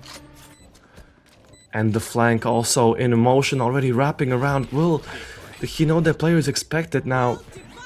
Amy trying to buy some time in towards CT. Cologne gonna go out. And now the flank already in action. Exia just too quick on the flank, unexpected, and it's gonna be an 8th for Leo as they continue to stomp their way on this attack side. I have no idea how they're getting away with that. They've wasted 3 massive ults from the side of Hinode. The Cosmic Divide, the Nightfall, and the round previous they put the Seekers. And Hinode just still cannot find a round. Elijah's pulling out the big guns. She's buying an operator, trying to be the hero for her team. Meanwhile, Lumi just has no shields at all. And I just don't understand what you're supposed to do in this. I mean, the pit's being popped by Hinode, and we'll see if this even discourages Leo. Yeah, Leo really not afraid of any challenge. Hinode seem to be putting up against them. Boombot gonna go out, not spotting anyone else though, but it is a flash play from Hinode. It seems Mizzy now by herself. Her partner in towards showers does get picked off. Now she's by herself, getting wrapped around by 2 players at the moment. Has to take a fight, and still it is gonna be Yoshioka finding Mizzy in showers there. And now Hinode once again trying to get around together. They have something they can work with now. Leo, meanwhile, having realized that A side really cannot be entered onto, gonna have to be careful of Winnie here in towards long. Does get spotted, not able to get the drop on Leo just yet. Spike gonna be going down to it as Winnie still getting another pick, and the push from Lumi from CT is gonna guarantee Hinode their first round of this series. 1 round on the board. You always say it starts with 1 and it's never over until it's over. Except Leo can full buy this round and the next and probably the one after that. So Hinode is in a tough spot right now with no ults. But Ike has that Brimstone ultimate. Ike has that Brim ult to use in that post plant when it's necessary. The orbital strike to deny a diffuse. And Mizzy picks up the op. I like seeing the Boaster impression. I quite enjoy seeing a Viper opping. Actually, an IGL Viper. There's something about Bind that makes IGL smokes players want to op, apparently. But it could have to do with the fact that they want to push really aggressively B-side, and then it helps if Amy's one holding the rifle. Pashmila has her position in backside. Calls a little bit for backup because it's been quiet on A. So they're guessing it's B, and they're not necessarily wrong about that. We'll see how these teams play out this round. Smokes are dropping. Pashmila is backside. Could get caught out any second if she jiggles too far. Amy walks into the site. Spots Yoshioka. Fia spots out Pashmila. This is going to turn into a bloodbath any second now. Winnie finds one for herself as well. Fia creeping around the corner. CT, Yoshioka picks up that frag. Yeah, but still Amy there to equalize as well. 3v3 now, getting something back for Leo, but the rotations from Hinode have already been made. All these players in towards the side. The ult gonna flush them out though into the hands of that operator, but the shot is missed. But Amy right there to support her teammates, and now everything up to Lumi on Hinode. Just 30 HP and a dream Time slowly ticking down though. Leo have to make a move, and Lumi 10 seconds left. gonna try to find an opening here for this round. Amy peeks into backside, doesn't need the out passer, classic in hand, and continues the lead of Leo. Now 9-1 up. Leo still looking as strong as ever as they want to finish out this first half dominantly. The streak just continues for Leo Azalea, and at this point, looking at the economy, even if Hinode eco this one, they're still gonna have a weaker buy than Leo in the next round. Still, want to highlight Amy again. She's 17-3, by the way. One more frag, and she has a KD of 6. And it does look like they want to challenge her right here in showers. So the question is, can she collect? Oh, She's this looks so scary. This looks scary. Oh, able to get away though. Has probably noticed that there has been a push from Hinode in towards A here. Likely signaling for her teammates in towards B that it might be the site to hit now. Pashmila already first contact in towards B long. The wall goes down! Caught off guard. Fia already being so aggressive, and meanwhile on the other side of the map, it's Mizzy. Just nothing seems to be going the way of Hinode, and now teleports made onto the A site. Elixir by herself. Has she been cleared? No, she has not. Exia doesn't think she could be there, but now from all sides, Mizzy still continuing the round with her 3K, and once again, everything up to Lumi. It's a 1v3. This time has more HP in her hand, but more angles to clear as well. As this time, she runs into the crosshair of Amy once again.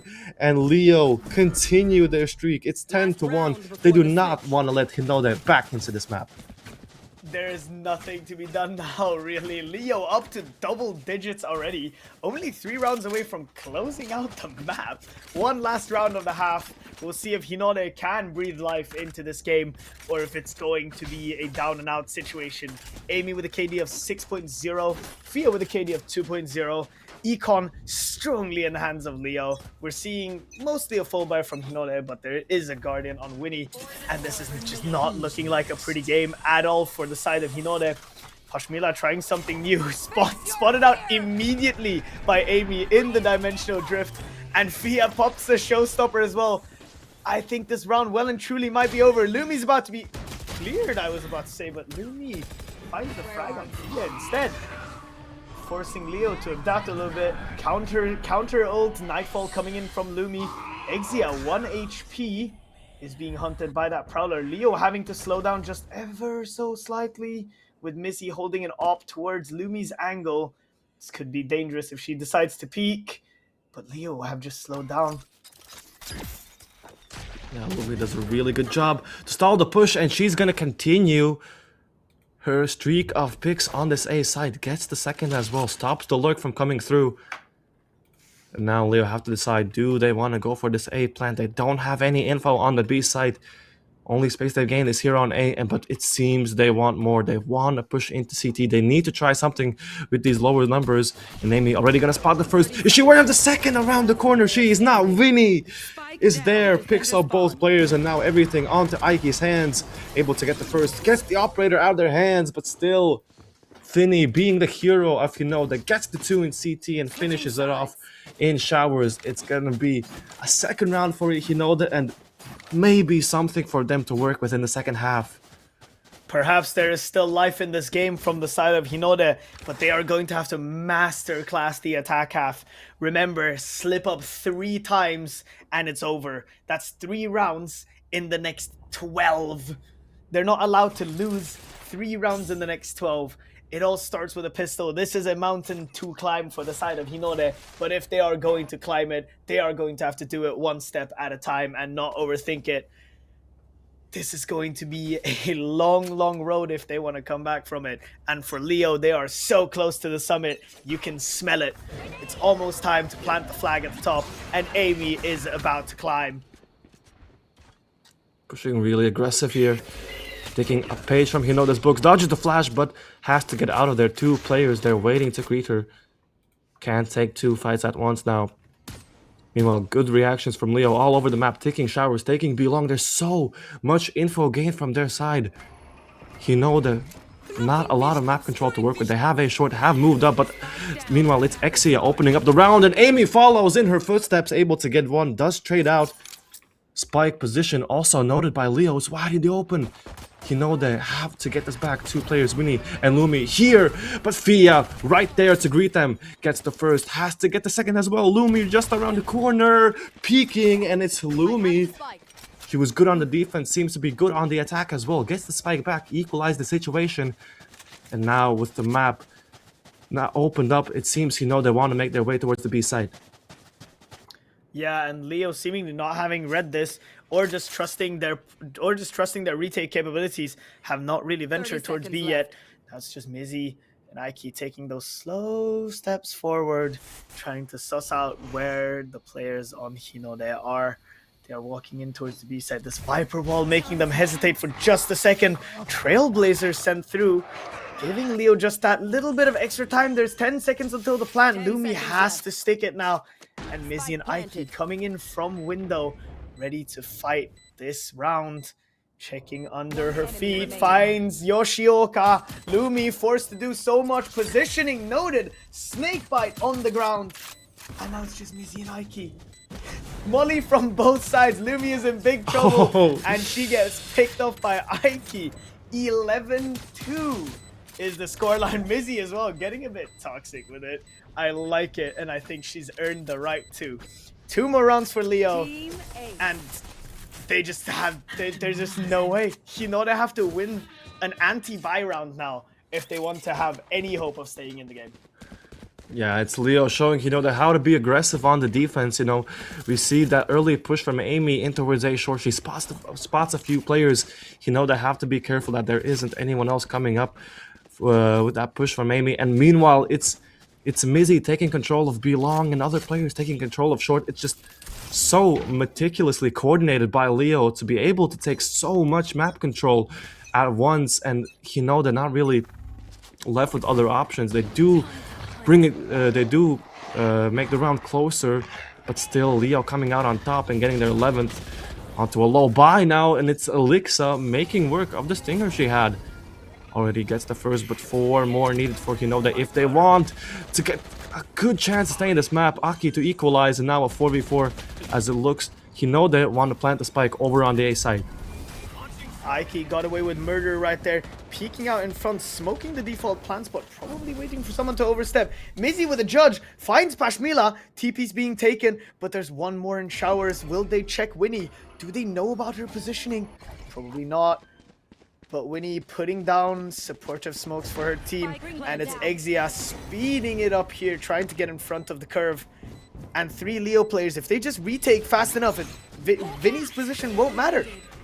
As Yoshioka getting Exia, Amy finding her back, and there's just a 3v1 with Mizzy standing far away. Winnie taken out 12-2. 1 more round for Leo. Guaranteed overtime, even if they mess up the next 10 rounds in a row.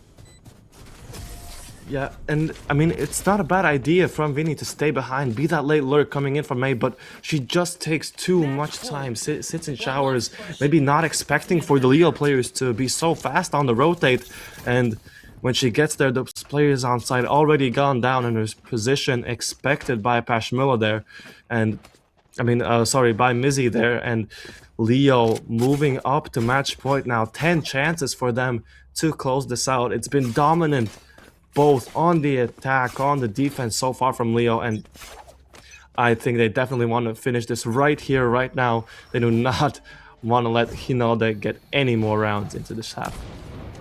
Definitely Mizzy immediately killing that Trailblazer and just taking a step back. There's no need to get over aggressive. The enemies still don't have any money, and we're having these 2 outlaws. They're basically operators this game. There's just no money on the side of Hinode. And if Leo just stay and don't overstep, there won't be any guns being given to the opposition. There won't be any opportunities for the oppositions to take. And that's Elijah already spotted out.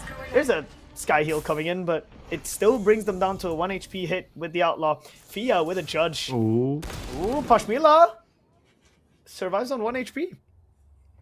Interesting.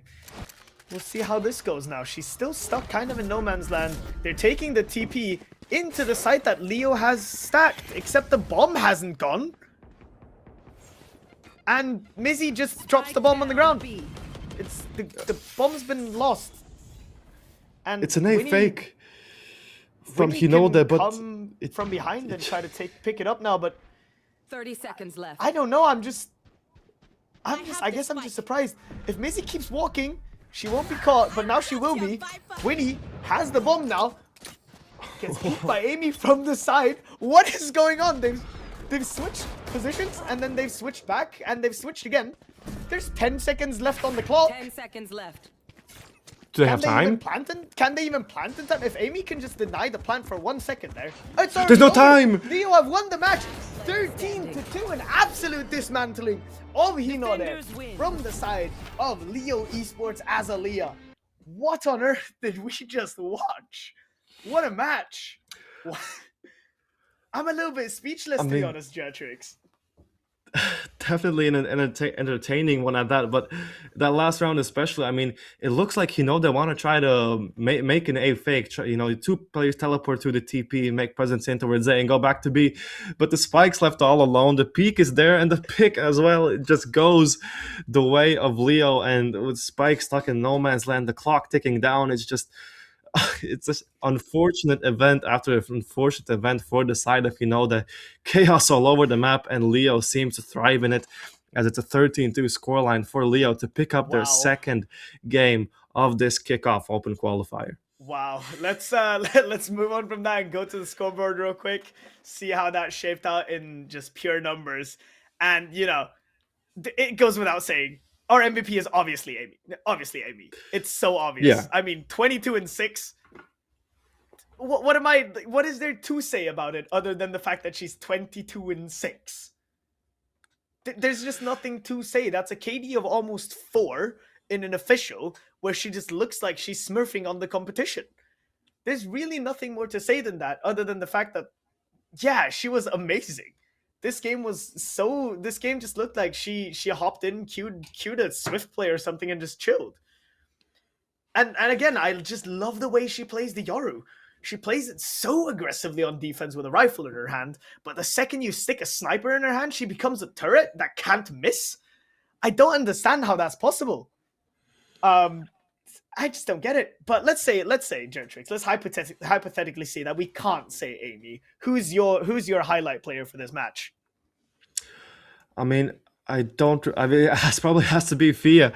Once again, the runner-up with that ace, especially, it's one of the first rounds where it seems that have something in their hands. They might finally be able to get around in their hands, but just when it seems to be within their grasp, Fia janks it away, and it's an ace. That push into CT, the ult being there as well, it's just everything seemed to be perfect for Leo to take this map. And another thing I want to highlight is the way they tried to play on that defense. We tried on being real aggressive, try to make work of these pushes, but it never really was working for them. Leo just always expecting them being in good positions to able to trap these players pushing and punishing them for pushing too far.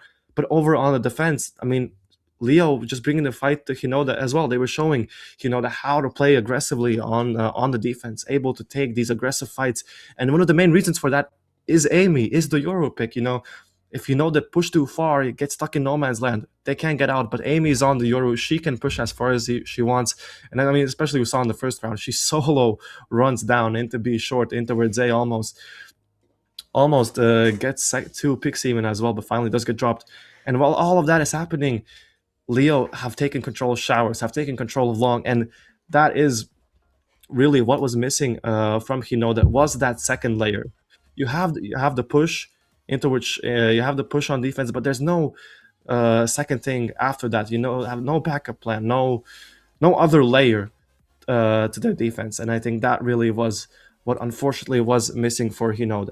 But if anything, they can look at this map as there wasn't anything we could do. It wasn't, there's no little small mistake that you're thinking about that, oh, if I had done that, maybe things would have been differently. As unfortunate as it is, it's just keep your head down and go next match. Definitely, I would say so. Now, just before before we send it to another break, I just want to highlight the fact that Fia's aced in both of these maps. She's done it in both now. On 2 separate characters. So I'm excited to see what she brings us for the next one. And, you know, but before that, we'll send it to another break. We'll see if the Swiss draw happens faster this time, and we hope so. Leo Tribe, momentum is building. We'll see you guys later.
to you, you're my number one. Good days and bad days can't compare to the feeling I have when I got you near. So hold on so tightly that you'll never let me go. Hold on so tightly, we won't break if we spoke. Hold on so tightly that you'll never let me go. Hold on so tightly, together we are unshakable.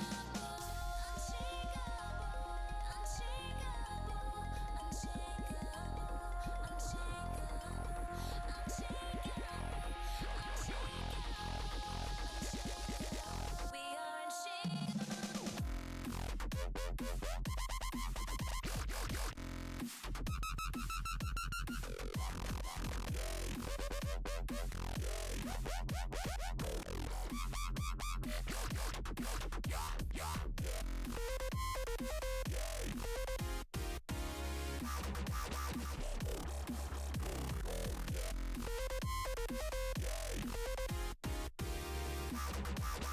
We are unshakable.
Does anyone want to play PUBG with me?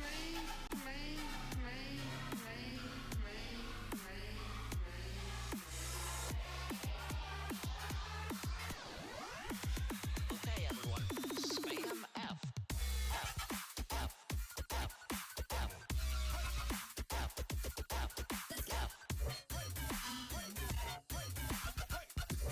When we get into the plane, everyone spam F.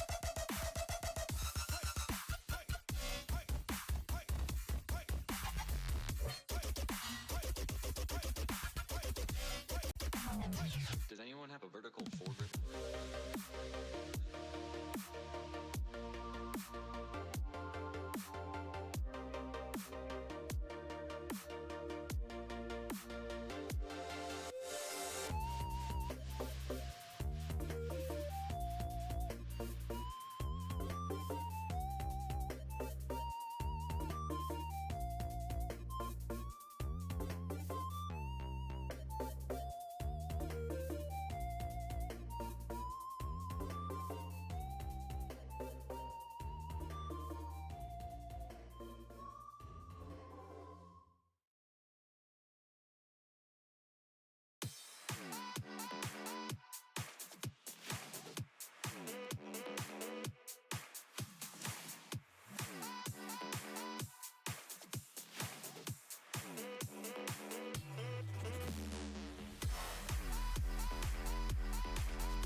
Just listen.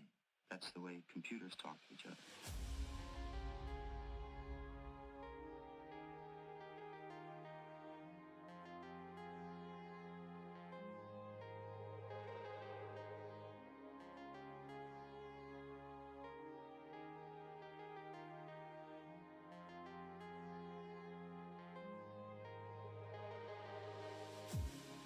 On the outside looking in, not knowing where I've been, traveling through light and sound.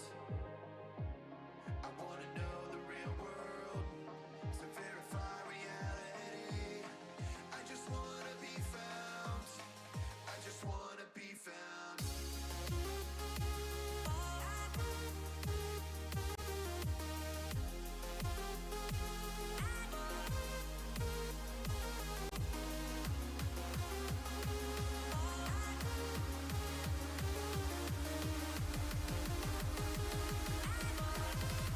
I just wanna be found.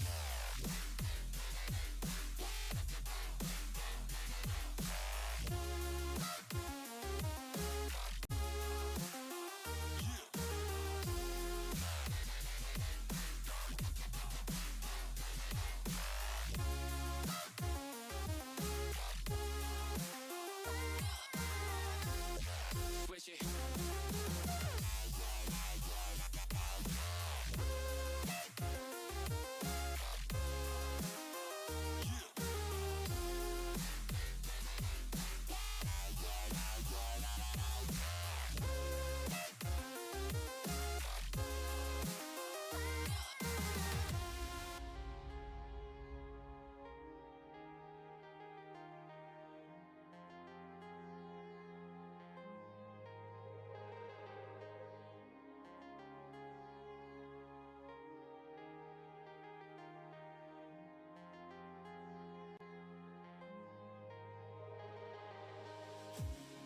On the outside looking in, not knowing where I've been, traveling through light and sound. I wanna know the real world to verify reality. I just wanna be found. I just wanna be found.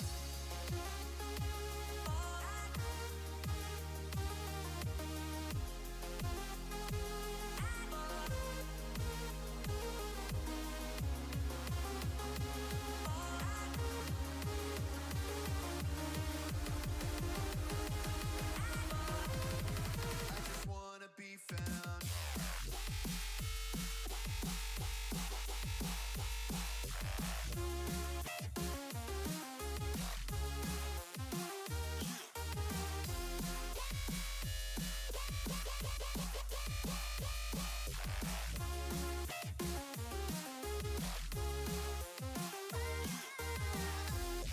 Switch it.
Emphasize impact, in fact.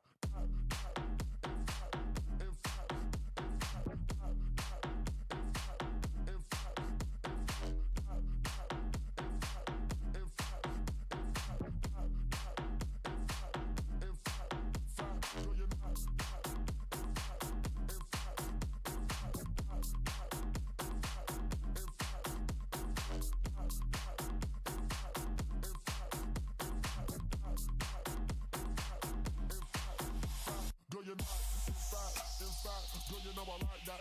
Emphasize impact, in fact, girl, you know I like that.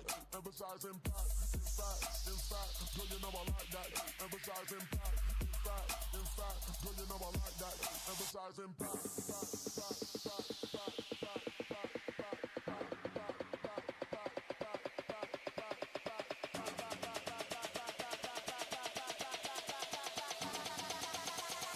emphasize impact, girl, you know I like that.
Welcome back, everybody, to the third and last game of today's VCT EMEA Game Changers Kickoff Open Qualifiers of 2026. We are coming off two very strong games from the girls over at Leo Azalea. Momentum is building up, and we are getting ready for the third game against WLG Female Stars.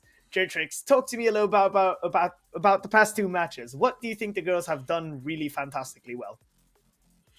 Yeah, well, the first game, pretty close first half, 7-5 over on split. But I think really the key for Leo so far these past two games really has been Amy and Fia together. These two duelist players have been incredible throughout both games, and Amy especially. I mean, we couldn't keep talking enough about her on Bind. Just so monumental in his previous games. I mean, we can maybe even get a scoreboard up of the statistics. I mean, Amy really was a beast on Bind, and Fia just closely behind, and it really shows us why Leo like playing these double duelist compositions. They have the firepower for this. They have the synergy. They can make it work, and I would not be surprised if they bring it into this third map as well. It's been working fantastically so far, and I mean, if it's not broken, don't fix it. Definitely. And I'm looking forward to hopefully seeing Fia ace for the third time today. That would be absolutely amazing. And I think it would set the tone really well for the matches we have today. I'm so excited to just keep seeing these support players on the side of Leo supporting their main duelists. I mean, most of Amy's work and most of Fia's work comes off the back of good fade reveals, good smokes from their teammates. And it'll be interesting to see what they do with that information. And I don't know. I've just been so amazed by the way these players play the game, right? Amy just applying, sometimes going just swing everything and shoot them in the head, and sometimes staying back a bit more patient with those heavier guns, getting crucial first kills and also multi-kills on top of that. So Jetrix, tell me a little bit more about what do you want to see? What kind of stuff do you think they haven't been doing that they should be doing? Well, I mean, on Bind we saw a really good amount of aggression coming out from Leo. I mean, controlled aggression, where they're able to take fights, able to go aggressive, able to take space, but it never seemed unplanned. It never seemed shaky. It always was done with intention and a clear backup plan and a clear second layer to everything that they were doing. I mean, first off, one thing I would like to see coming up next is another map. We've seen Split, we've seen Bind. It's always interesting to keep things fresh, see a new map. Especially maybe, although, I mean, I like playing it, I would not be against a Breeze. Might be interesting to see what's coming up, but I don't think a map so fresh that people haven't played in a long time, I don't really feel like it's really going to be picked a lot. But definitely, I'd like to see another map being played and another challenge being thrown for Leo. Breeze would certainly be very interesting. It is a map we haven't seen in a competitive match for so long. It's a map that has been gone for hundreds and hundreds of days. There's been so many patches, so many acts, with Breeze just actively outside the map pool. And it'll be interesting to see what teams can adapt to that map now that it's being rotated back in. Personally, for me, I would love to see a 3-site map. I want to see what Leo does with a Haven, for example. But again, only time will tell which map we'll go into. And I'm just excited to see some really good Valorant. Hopefully, Leo can keep the momentum going strong into the third map, coming off a strong map win just recently now against the team Hinonetsuki with a 13-2 scoreline, complete domination the entire game. It would certainly be interesting if they kept this form up and kept the steam train rolling. Yep, and their opponents are going to be WL Gaming Female Stars. I mean, like we said, this is a Swiss format tournament, so WLG Gaming also having 2 wins currently at the moment, 13-7 against Yugen Esports GC, and then a 13-4 against Team Phoenix. I mean, one of the maps they played as well was on Haven, so something that they've already shown, something that we know they are most likely pretty decent at, especially with that 13-4 scoreline. But now coming into this next match, it is gonna be interesting seeing what map is going to be picked, because like I said, I really do want to see a different map. It keeps things exciting, keeps things fresh, something new to see. And because I mean, just seeing another bind, I mean, I probably wouldn't actually be against another bind, seeing as last map was a bit of a bit of a dominant game, 13-2. Didn't really get to see a lot of variety, you could say. So I wouldn't really be against another bind, but hopefully another map that we'll be seeing in the third game. Yeah, and as you just said, WOG coming off similar wins, I would say, to Leo, a 13-7, similar to our first map, and a 13-4 as well, a more dominant showing. Will be interesting to see which one of these teams can keep their momentum going. And as well as, for the maps, Haven would be amazing. I think, honestly, I'd be down to see most of the maps. Just preferably not another bind or split, because obviously we've seen it. A breeze, I think, would interesting, but we'll see what happens as we head into agent select. Oh, we're getting another bind. That is amazing. And we're seeing pretty similar comps. Once again, the exact same comp from the side of Leo, and it's not quite a mirror comp. I thought it was, but I think WOG are playing the same comp as Hinode, if I'm not mistaken. Yeah, I think the only difference is they have the Brimstone instead of the Astra, but otherwise, yeah, it's a really similar opponent for Leo Azealia, but similar agents, but it's a different team. You're gonna have to see the same comp, but gonna have to adapt to the new way this team is gonna be playing against you. Leo gonna be starting off on attack, and we saw against their previous opponents how they were able to expect aggression coming out from the defense, but at the same time able to play around it, be aggressive themselves, and really control the map fluently. So we'll see how they fare up against WL Gaming. Definitely. And we're seeing Leo on the attacking side to begin with. Amy exploring out towards showers with 3 players seemingly dodging the sky flash around fountain. Mizzy posting up, waiting for an overstep perhaps from Nai. And Leo slowly creeping their way up. Belong. It's just a slow walk, seeing what's gonna go on. Ray's almost being caught out with a knife in hand. One shot hit Tina. She's about to meet the executioners. Puts down Fia with the bandit. This new gun doing so much work. Amy on the other side of the map spots out the Rays. Mizzy misses the timing, but creeps up next to her wall. This could get bloody. Lamps is about to become a battleground. Nai wins it out in the end. It is a 5v3 currently. Leo walking their way onto the B side. Yeah, and Susie still here. Goes down to Exy as Sheriff, but still the bandit there from Tia doing its business now. Ike has the spite, has the sight, but not the numbers in the situation. Reveal also gives away the position of her. Waiting for Amy to rotate over so they can play at least with both of their players in this post plant now. Spike gonna go down in a pretty safe position. Amy now in towards Hookah, first contact, but doesn't get the pick now. Aiki forced to step up to the moment. Amy finds one. Nai kills Aiki with a molly, and the spike is planted inside of Tube. There is no safe way for Amy to play this. Raze, oh wow, finds the kill, and the pistol round goes to the side of WLG. The first pistol round, I believe, that Leo has lost all day. Yeah, and it really just comes down to these picks. I mean, Tina finds a really good pick in towards long, catching these players off guards and able to get away at the end of it. Doesn't get traded, putting the numbers in their favors. And after that pick, Leo just a bit lost, not losing a player over towards the A side as well. Just the gunfight's not really working out for them. Gonna be pushed down to the eco now. We do see a Sheriff, 2 bandits also online for the side of Leo. Gonna try to maybe steal some weapons away, but oh wow is gonna be greeting them right there in showers. Yeah, we're seeing this massive showers fight. Fia finds one. Mei Lin on the back. Grenade finds a kill from the grave for the Rays. It is a 4v3 basically instantly. Nye gets picked off by Oh. Mizzy. The GC Sheriff comes through once again. And now we're seeing this 3v3 positioning where Malin is willing to give up a little bit of space, concede it over to Leo because she knows she has two teammates coming in from the flank, ready to backstab Leo as they try to take the site.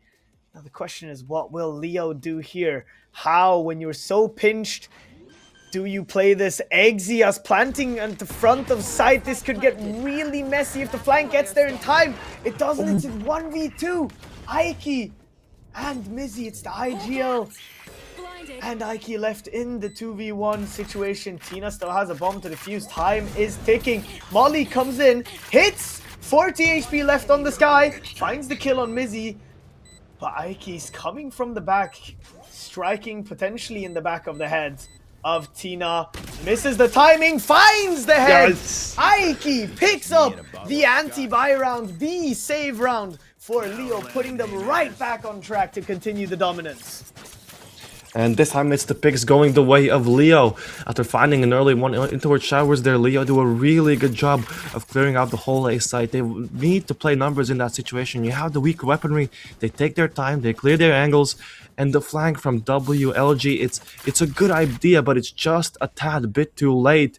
Doesn't catch the planter before the spike has gone down. And in the end, Leo playing together, playing their numbers, clean up a first round for them in this map of bind.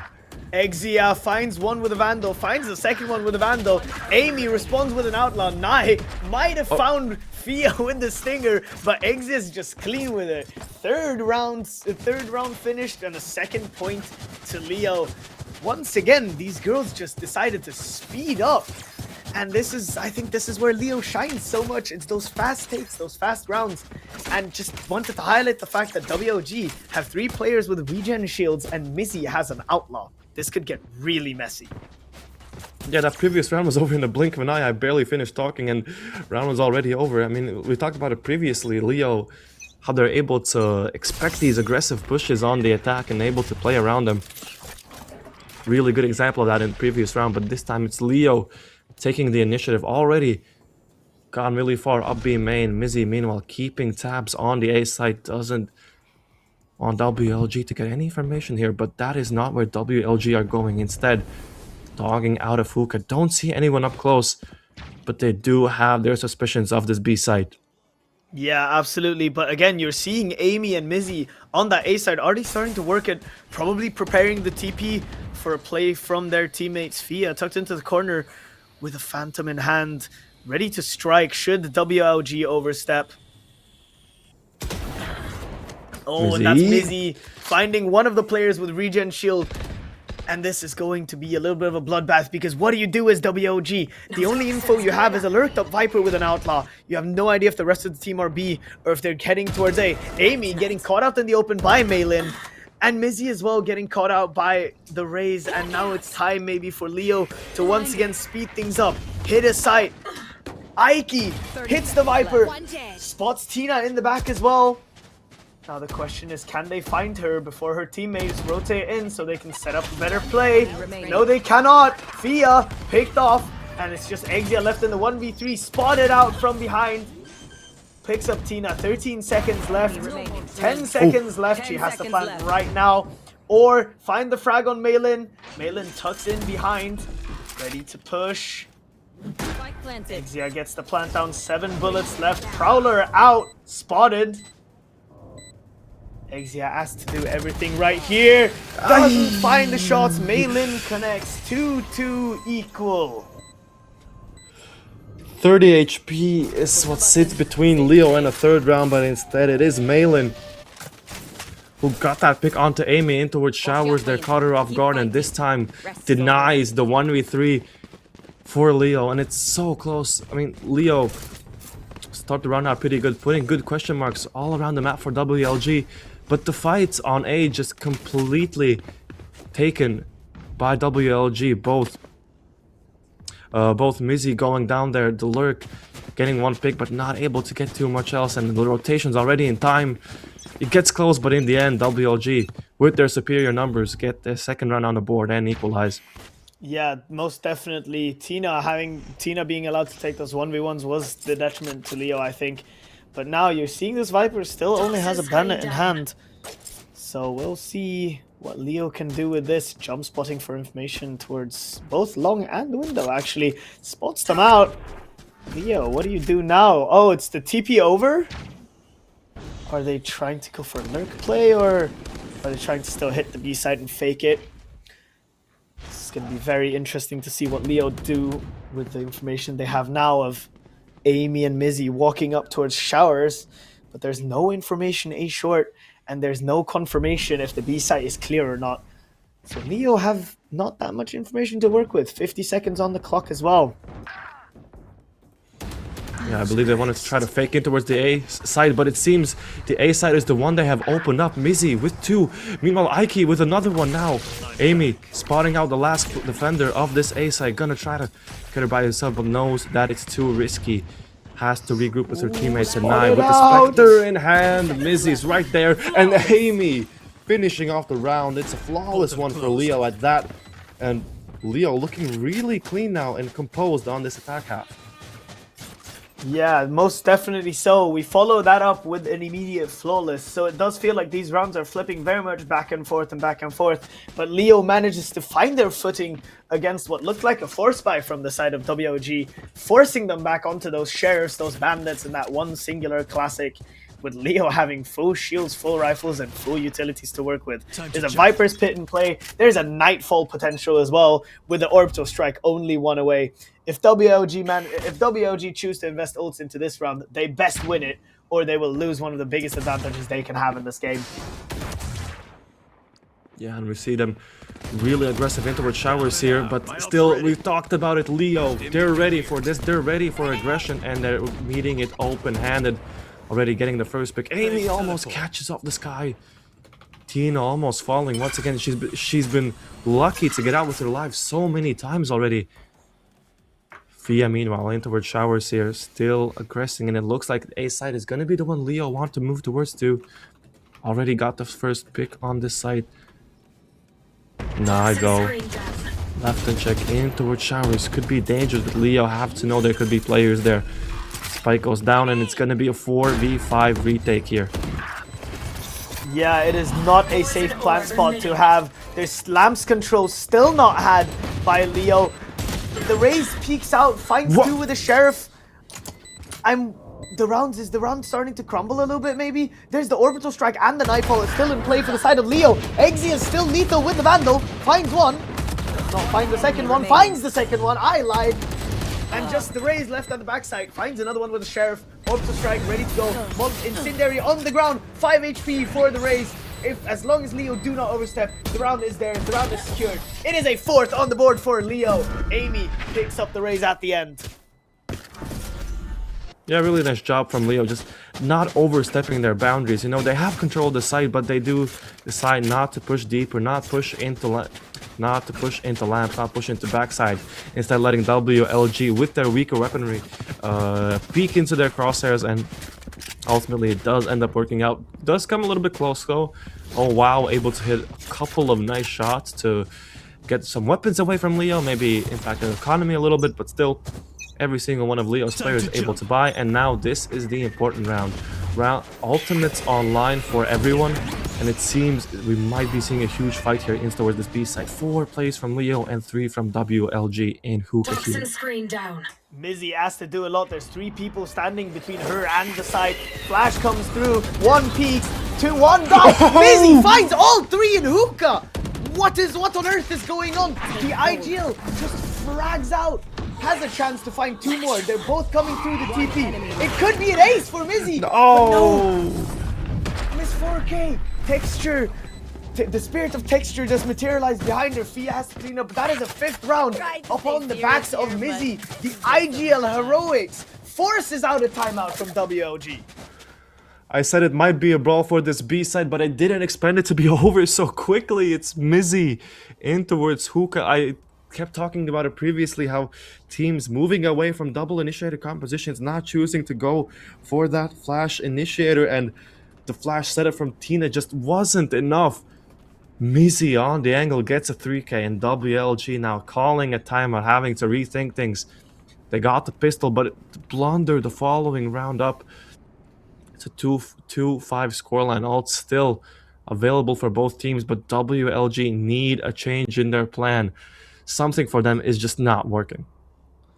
I'm so surprised by every single one of the players on Leo. Mizzy just deciding to pull the team on her back, finding 4 in very quick succession. And now, just looking at the ult economies, this is going to be a costly round for either side to win. There are 4 ults ready to go with 2 more to the Viper's Pit on the side of WLG. This is going to be an expensive round, no matter what happens. I'm looking, personally, for WLG maybe to invest ults as a way to try to tip the scales of balance, considering their pretty terrible econ. And for Leo, maybe 1 or 2 ults just to secure the round and perhaps expend a couple of WLGs. Yeah, and I mean Leo, realizing WLG are on the eco, choose to play it slow, not wanting to run into any traps, run into any pushes coming out from them. That does give up long control for WLG currently, or possibly as well. The dog from WLG also really good, gets good amount of information, but Amy just dry swinging the smoke, a bit dangerous. But Fia right there to trade off of her teammates, jump peek. And that first pick seems to be the go signal for Leo, already opening things up. Amy not stopping, gets the first onto Tina now. Likely question marks. That might be a player here, and it's gonna be Nye getting a weapon 3 from players Ike. coming out of Hookah TP. Mizzy now just walking her way around, setting up a good post plant. There's still a showstopper on the side of Leo, if need be. There it is, showstopper popped out from Fia, sending everybody scrambling. There's 1 close left. Oh, doesn't find her. Fia misses the showstopper, turns around and shoots Maylin in the face. And now they're getting pinched. Nye is in a vice grip. Exia closes it down, and it's just Susie dead to Exia as well. 6-2. Leo have guaranteed an equal game at halftime if they blunder the next 4. And whenever WLG try to take the initiative, you know, for example, this round, trying to take that long control, trying to get information towards showers as well. I mean, Leo just completely disrespectful, not even using utility to clear them out of long. All they need is a jump peek and a trade, and the pick is theirs. Leo really making things work here over on Bind. I mean, we saw previously how good they were at it against the previous opponents, and they look to continue this streak over against WLG as well, as the fataled already. The beginning of the round used in towards Lamps, and it looks like it's going to be fast execute, but a counter ult used as well. But Amy's already into showers. But Fia is right there to support. Teammate goes down, but there's the trade and side gained for Leo. It's a 4v3 post plant with numbers in favor. She just does not miss this entire game. Viper's Pit coming out as well from the side of Mizzy, probably just to secure. Nye dropping the orbital strike, forcing her out of the way. I don't know if that will matter though. There's a counter pit. WLG seemingly investing every single ult they have into this round. I don't know if it's gonna matter. Ike still has the orbital strike and probably still has a molly for the spike. Molly's right there. Orbital strike. Mizzy striking from behind. Ike killing the Viper as well. Orbital strike invested. 51 HP on Tina and just falls to Ike. That was one of the most expensive rounds I've seen from the side of WLG. 3 massive ults expended just to lose the round and being sent back into shit econ territory. With Leo sending some of their ults to guarantee a round and keep snowballing their economy, we're seeing Amy already buying up that operator and having so much more money after that. So much used for the side of WLG, but nothing gained. They try to use the counter pit, try to flush her out with the orbital strike, but just not enough. Doesn't matter how much util you put into the faces of Leo, they cannot be pushed from their positions. And now with the score 7-2, it's WLG down to the eco once again. Now first contact in short with the Sheriff. Already used up the molly to try to stop any fast push coming out from Leo. Stack is here though. Slightly more dangerous if Leo decides to go into it. Definitely. Oh wow, finds one through the smoke. Mizzy getting her head chopped clean off by that Guardian. Fia not spotted out, but this could get really nasty really quick. And Fia is the one to deal out the damage. Showstopper invested into her face. And it does look like Leo might struggle to find their footing this game. Gun traded over to the player with the higher HP. Sheriff in the hand of Owa now. There's 2 players left. Amy with the operator. She has been able to do so much work with it. Exia as well, stepping up to plot maybe with Ike in the back, probably playing once again for that lineup. Here. And 30 that's seconds one left. spotted out. How much work can Amy do with a solo operator? The answer is Down A. not that much. She has to pull out the classic. And now this is going to get very nasty. There's not a chance in hell for Amy to clutch this out. Tino with 2 quick sheriff shots. Puts them a 3rd one on the board. Something nice to 2 more chances to get closer and catch up. And for Leo, 2 more chances to pull away. Yeah, WLG finally finding some footing for themselves. You know, finding that first pick, getting the ult as well online, and finding good value off of it. And you know, Amy in that situation with the operator, you know, there's not really much you can do. Smokes, 2 smokes backside and stuck in that corner. It's really difficult to try to get anything done there. But still, that doesn't stop them from buying an op this round. This time in the hands of Mizzy, who's going to try to hold down A short. As it's Leo, as it's the rest of Leo who want to try to take B long. Yeah, very much so. It's looking to be the operator head-to-head, and the IGL for Leo. Mizzy wins that one out. The aim just calls true. Instantly picks off the race from the side of WLG. Instantly puts Leo into the advantageous positioning right now. And it's just Suze. She's been asked to hold the B site. Can she do it by herself? The answer is no, as she falls back to elbow. She doesn't think she can hold it by herself, but Leo have frozen a little bit. Trying to flush out the hookah player. Prowler into showers, trying to check. Yeah, information from both teams gained. Still, it's Leo, still holding strong on his B site. Freeze isn't over just yet, but the dog from Tina is gonna give away positions of 2 players at least. Nade also trying to get some damage in, but doesn't really get anything done. Finally, the players of Leo have regrouped here, and Tina's gonna be the first one to get a pick back, equalizes things in. Hookah still holding on some space, but Fia's running her down with the showstopper. Can she get it? No. Able to get away from that ult, but now sight relinquished as finally Tina goes down. Spike has gone down as well. And now Leo in a really favorable position in a 4v3 post plant on the B side as well. There's still that dimensional drift in the hands of Amy if need be. But the operator just speaks volumes. Maylin finds one. Fia trades instantly. And it's Viper, the site anchor. Drop it towards elbow in the beginning of the round. Asked to do everything. And Amy denies her the chance. Operator picked up as well. It is now 8-3. Leo with a chance of going up to 9. And WLG having to cough up a bye just to try to put a 4th one on the board. Yeah, in general, Leo has been looking really strong, both in their XX and overall in their game plan for this map as well. I mean, we saw the freeze that they did really put question marks on the map from WLG, had to extend some util that might have maybe been useful on the retake for them just to clear out angles, just to check if there are any enemies here. And once again, the op going into her shower, this time in the hands of Amy, does get revealed, able to TP away as Leo looked set their sights on B long once again. Mizzy once again using this wall to creep up. Ooh, there's dangers. Finds one. Doesn't find the second one. Nye swinging out with a stinger. And it just looks like they want to try to speed up towards this B site now. Fia getting ready to hard execute. Viper's being revealed at the back.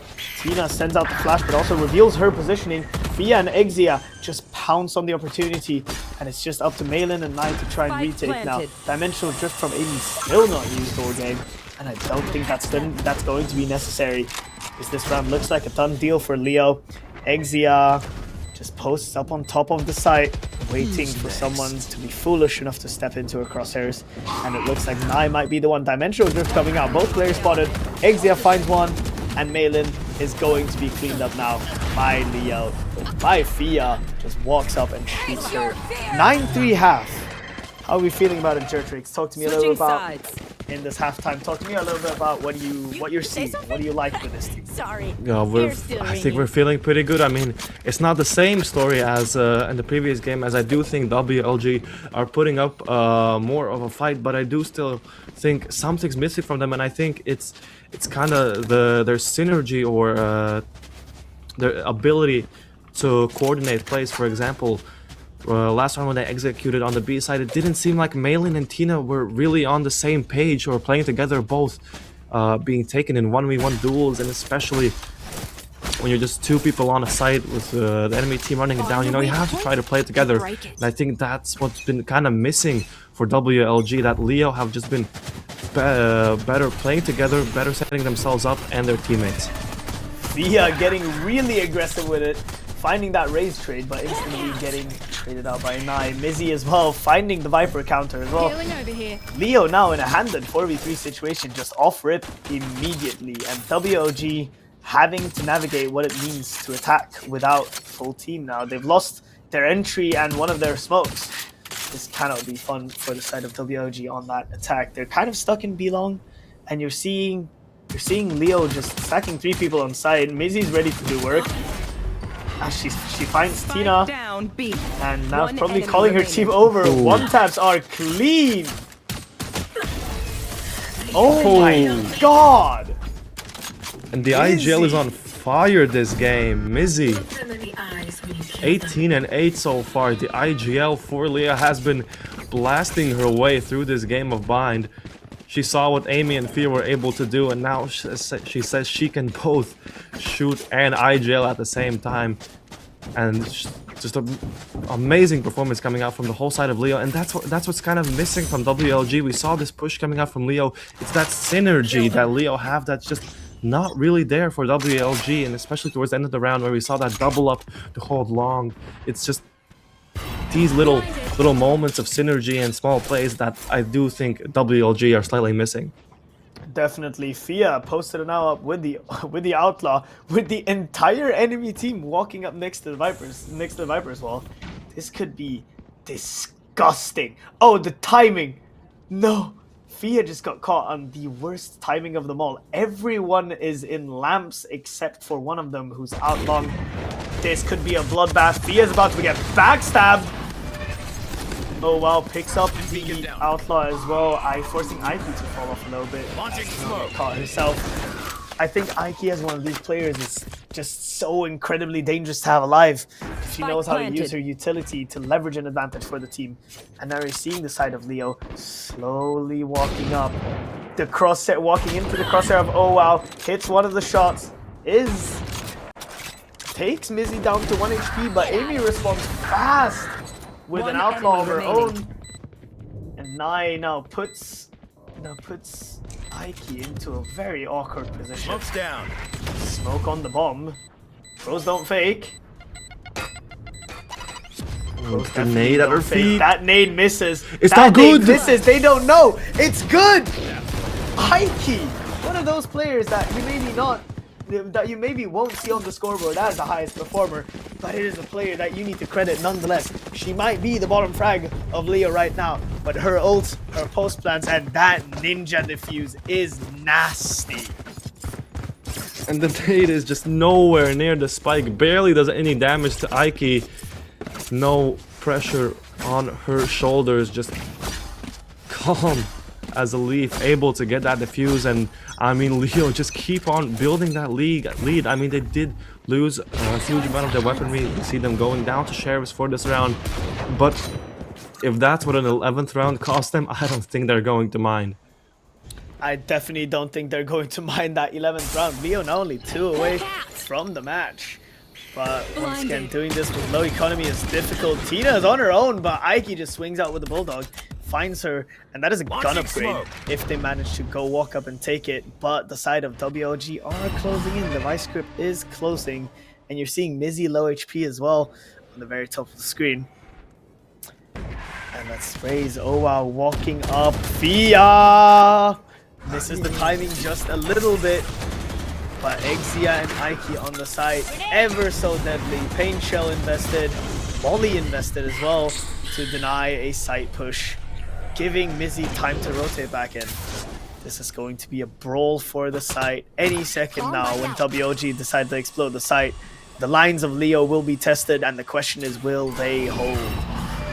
Yeah, the rotations have already been made. And oh wow, already going into the site with the spike, and it's gonna be Susie to clear up showers for her team, and oh wow, follows in her footsteps, gets Mizzy off the side as well. Now 4v2, spike has gone down, ult also gained for oh wow. And now Exia with Amy, they don't really have the weaponry for this, but can try to make something work, try to get a pick, try to steal a weapon away from WLG now. Exia has to meticulously clear every single corner. There's so many places these players could be. Almost gets spotted out by Susie into her shore, but I think she's just missed the timing now. And now Amy already finding the first, making things maybe ever so slightly doable, but still, we finally see some synergy coming out from WLG. The double peek, good there towards the spike, and WLG gets their 4th round on the board. Definitely. And now, once again, I've said this before, this is a long road home, but all roads begin with that first step, and that first step might as well be a buy round against the bonus. If WOG can keep up that teamwork that they had last round, Leo might have to start stepping up. They might be in a little bit of trouble unless Mizzy can just activate and start shooting everybody again. Bigger brains, bigger aims, right? Yeah, exactly. And Leo, once again, being really proactive. They already pushed out in towards showers. Good info gain towards long as well. Dog gonna clear full shower space for the side of Leo, but WLG is gonna be making their way up long now. Exia chugging along. On the angle, does get punished for it, but do they know about Amy? She's the real danger here, but oh wow, ready for it. She's been monumental for WLG's success as she continues to open up the B site. 3 picks for her, and post a plan down, and a very likely round for WLG here. That showstopper cracked the site completely open, and there was just no going after that showstopper was popped. Now the question is, Fia and Ike, what do you do in this situation? Do you go for exits? Do you save for next? Or do you find Maylin looking the other way to begin with? And maybe, just maybe, this is doable with 2 players in elbow and only 1 on site. This would not be impossible unless, oh wow, aces it out, finds the entire side of Leo, and maybe, just maybe, this is the momentum shift that WLG needs to get themselves back into this game. And it forces out the timeout from Envision, Leo's coach. Yeah, and oh wow, carrying the torch for WLG, 21 and 13, while the rest of her team haven't really reached double-digit kills yet. Being the main reason WLG are still in this map, still trying to make something work, and the timeout is going to come out from the side of Leo. And I do think WLG have slowly started to pick up their pace a little bit. They're playing together a lot more, able to use their utility in tandem with each other a lot more as well. And that does seem to be slightly dangerous for Leo. They do want to call a timeout down to the weaker weaponry. Gonna have to make something work now, as Leo will come out of the timeout. The momentum shift is something that you have to be very wary of as Leo right now. Even though they're on the low buy round, I would assume the timeout is to talk about the next round. Because if you're looking at the ult numbers, they're not far off. Mizzy's 1 off the Viper's Pit, Amy's 2 off the Dimensional Drift, and Fia's 1 off the Showstopper. 3 massive ults that they can use to either crack open sites or defend against the enemies when they try to push. And if you look inside of WOG, they've just burned some ults. WOG just burned the showstopper last round, and the others are sort of far away as well, so I would not be surprised if they're talking about the rifle round afterwards and how to leverage those ults to get up to a 12. Yeah, and a slight switch up also from Leo here, as we do see Amy going really deep into this A short push. But WLG do not want any of it. Oh, but still Amy spotted on the flank though. Is dangerous, has to TP back, and the WLG want none of that there. They want the B site, and it does seem that they're going to be taking it with the first pick already. Oh wow, continues to open up the site and continues to get picks, as the spike is likely to go down for WLG. Definitely, we're seeing that elbow push out. Amy finds one. Nai finds Aiki, but Amy once again finds more. Dimensional drift pop. That was the one I was talking about. Spots out one. Hasn't checked in yet. The other two players currently not spotted out still. The question is, what do you do now as Leo? You have so little information to work with.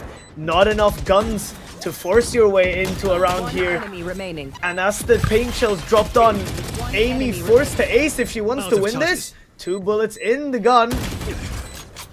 Reloads it. Bandit comes out, but Susie stops it.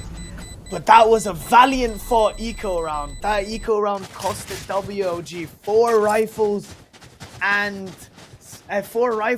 probably a lot of morale. And now, as we've talked about, the Showstoppers online, the Viper's Pit's online.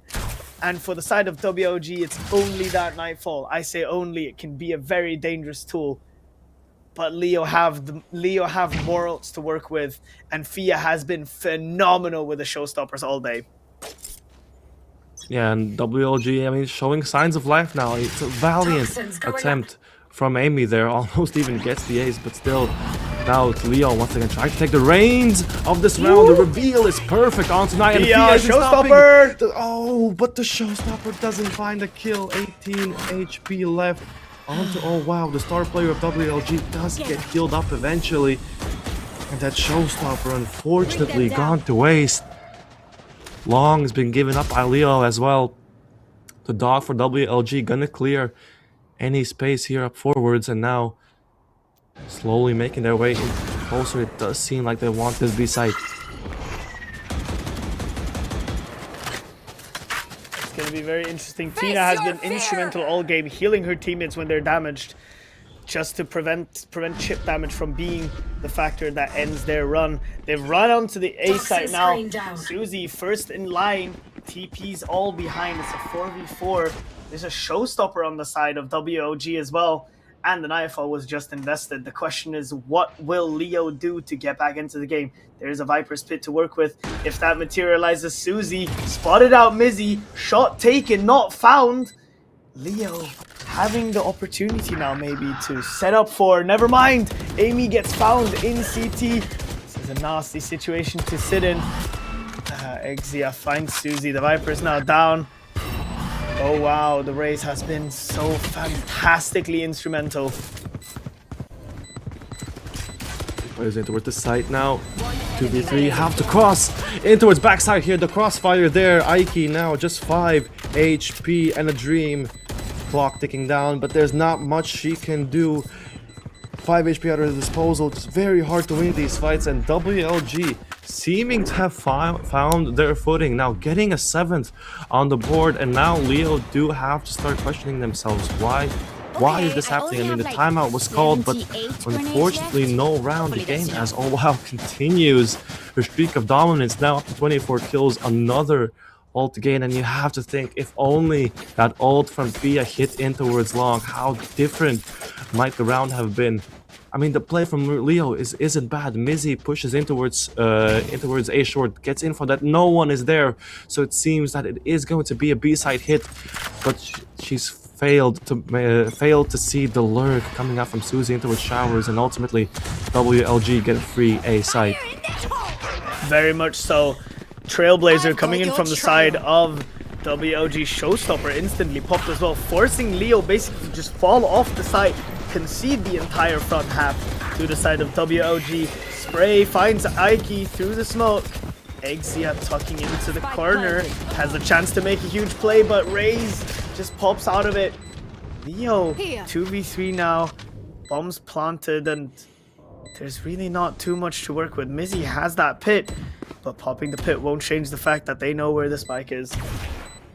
And it's Fia forced to step up to the moment with a Sheriff, forced to try to find both of these players in lamps, while Mizzy starts adventuring out towards showers, and this is going to be dangerous. Enemy remaining. But Fia finds one, Tina finds one more. Mizzy in the 1v1 versus Susie. The question is, oh, she's looking the right direction or the wrong one. Susie stalling for time. There is no time on the defuse.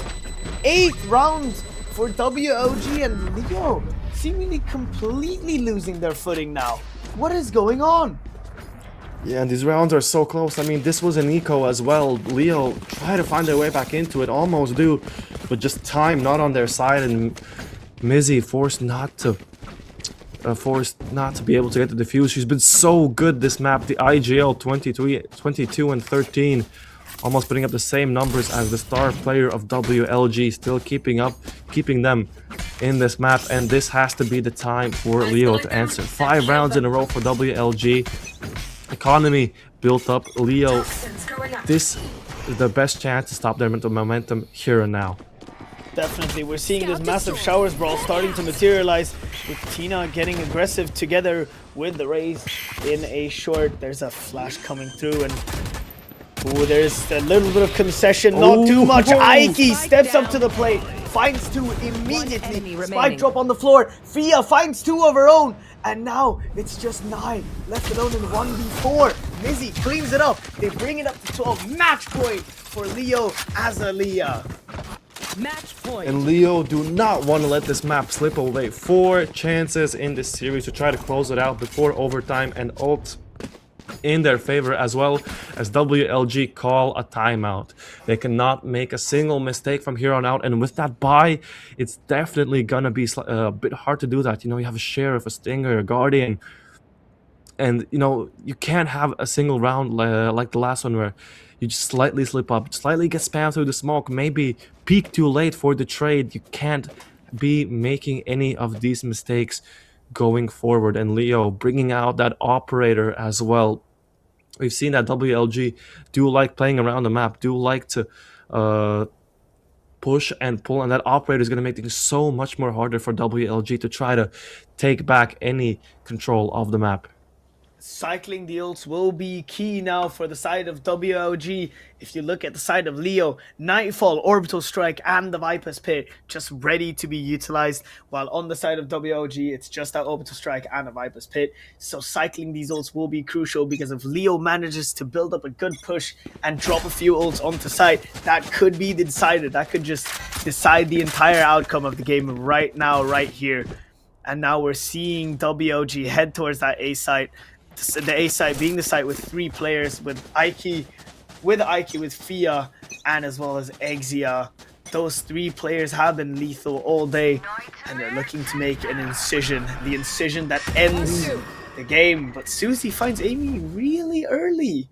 It's an unfortunate first pick. Mizzy as well.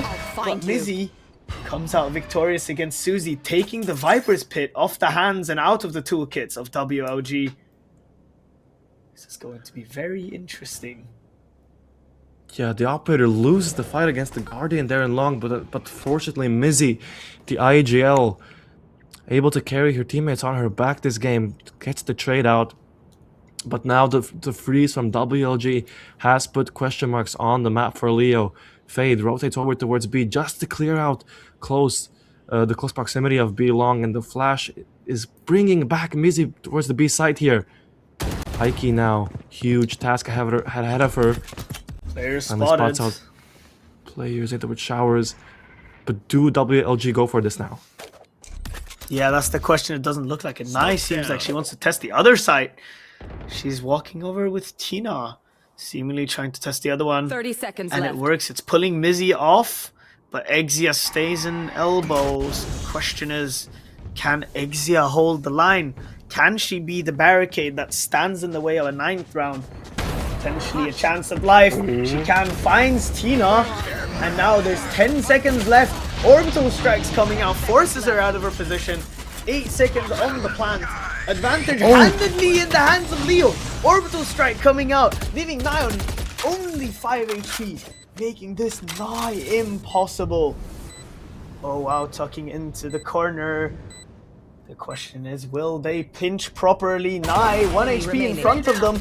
Dinks, but doesn't kill. 3v1. Oh wow, as too much of. Fia closes it out. 13-8 in favor of Leo. What games we have had today. This game is over. WLG versus Leo ends in a win for Leo Azalea. How are we feeling about that, Jertrix? 3 wins today. Well, I think we're that.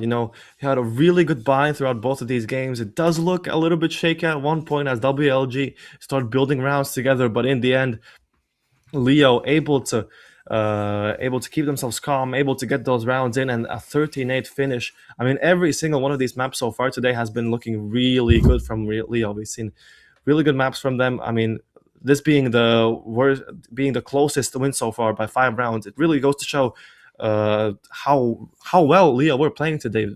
We've seen some really good matches coming out from today from them, and especially in the last map. I mean, Mizzy has just been completely insane. IGLing and putting up these numbers as well. I mean, it's almost like I'm watching Nats and the server right there, IGLing and fragging at the same time. I mean, Mizzy is definitely my MVP for this last map of Bind. Oh, definitely. We'll send it away to the scoreboard to see what the numbers say, but I am so ready to agree with you. And look, even the scoreboard does. Of course, it's Mizzy, 26 and 13 on the Viper with 6 first bloods as well. I'd say that's quite impressive on that roll. But we still can't discount the other players on the team. Everyone has been playing absolutely amazing, and I do want to highlight Aiki. Sure, she's at the bottom of the scoreboard, but if you look at her, she dies half as much as her teammates, and is probably one of the main reasons why it works so well. Right, the post plant orbital strikes and the mollies just work so fantastically well. Again, so impressed by the double duelist by Amy and Fia. It just never ceases to amaze. And Mizzy playing lights out like she's Nats. It's an absolutely amazing game. Yeah, an absolutely amazing day for Leo as well. I mean, I do have to commend all WoW over the side on WLG. I mean, a monumental performance that, I mean, kept WLG in the game for as long as it did. I mean, to be able to single-handedly keep herself in the game like that, able to get that ace as well. I mean, although they do end up losing the map, it is a commendable performance coming out from WoW. And I mean, like you said, very much so. And I would once again just highlight her as the standout player on WOG. She has more than double the kills of the second one on her team, and she's just been phenomenal all game. And it's very unfortunate for them, at least, that WLG had to tank that loss. But again, I think it just comes down to what we've been saying all day. Leo just have the teamwork down to a T. They know where they have each other. They know what kind of util they can expect. Obviously, I haven't heard the comms, but I'm assuming the comms are pretty clear and pretty clean. It shows in the way they play that this is a team that they've played together and they like each other, right? yeah, and this clear synergy is likely what helped them get through these games. Even when you see the enemy building up a streak like that, if you have each other, if the comms are good, you are gonna end up getting that map win. And it's been a fantastic day for Leo, and we hope they will continue like this tomorrow. This is gonna be the end for today. Tomorrow they have 4 more games remaining. So from us today, that is it. Thank you, and join us for tomorrow for more games of Leo in VCT GC. Thank you. Good night, everybody.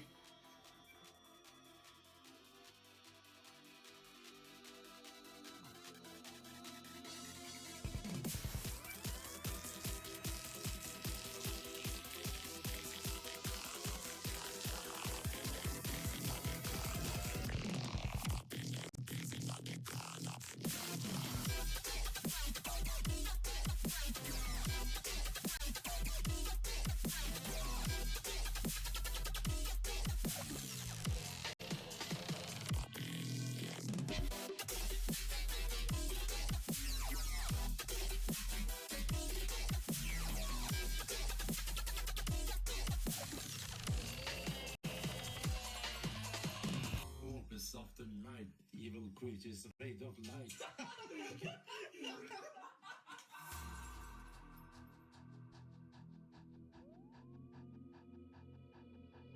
We will discover in the end that our worst foe lies within. Our worst foe lies within.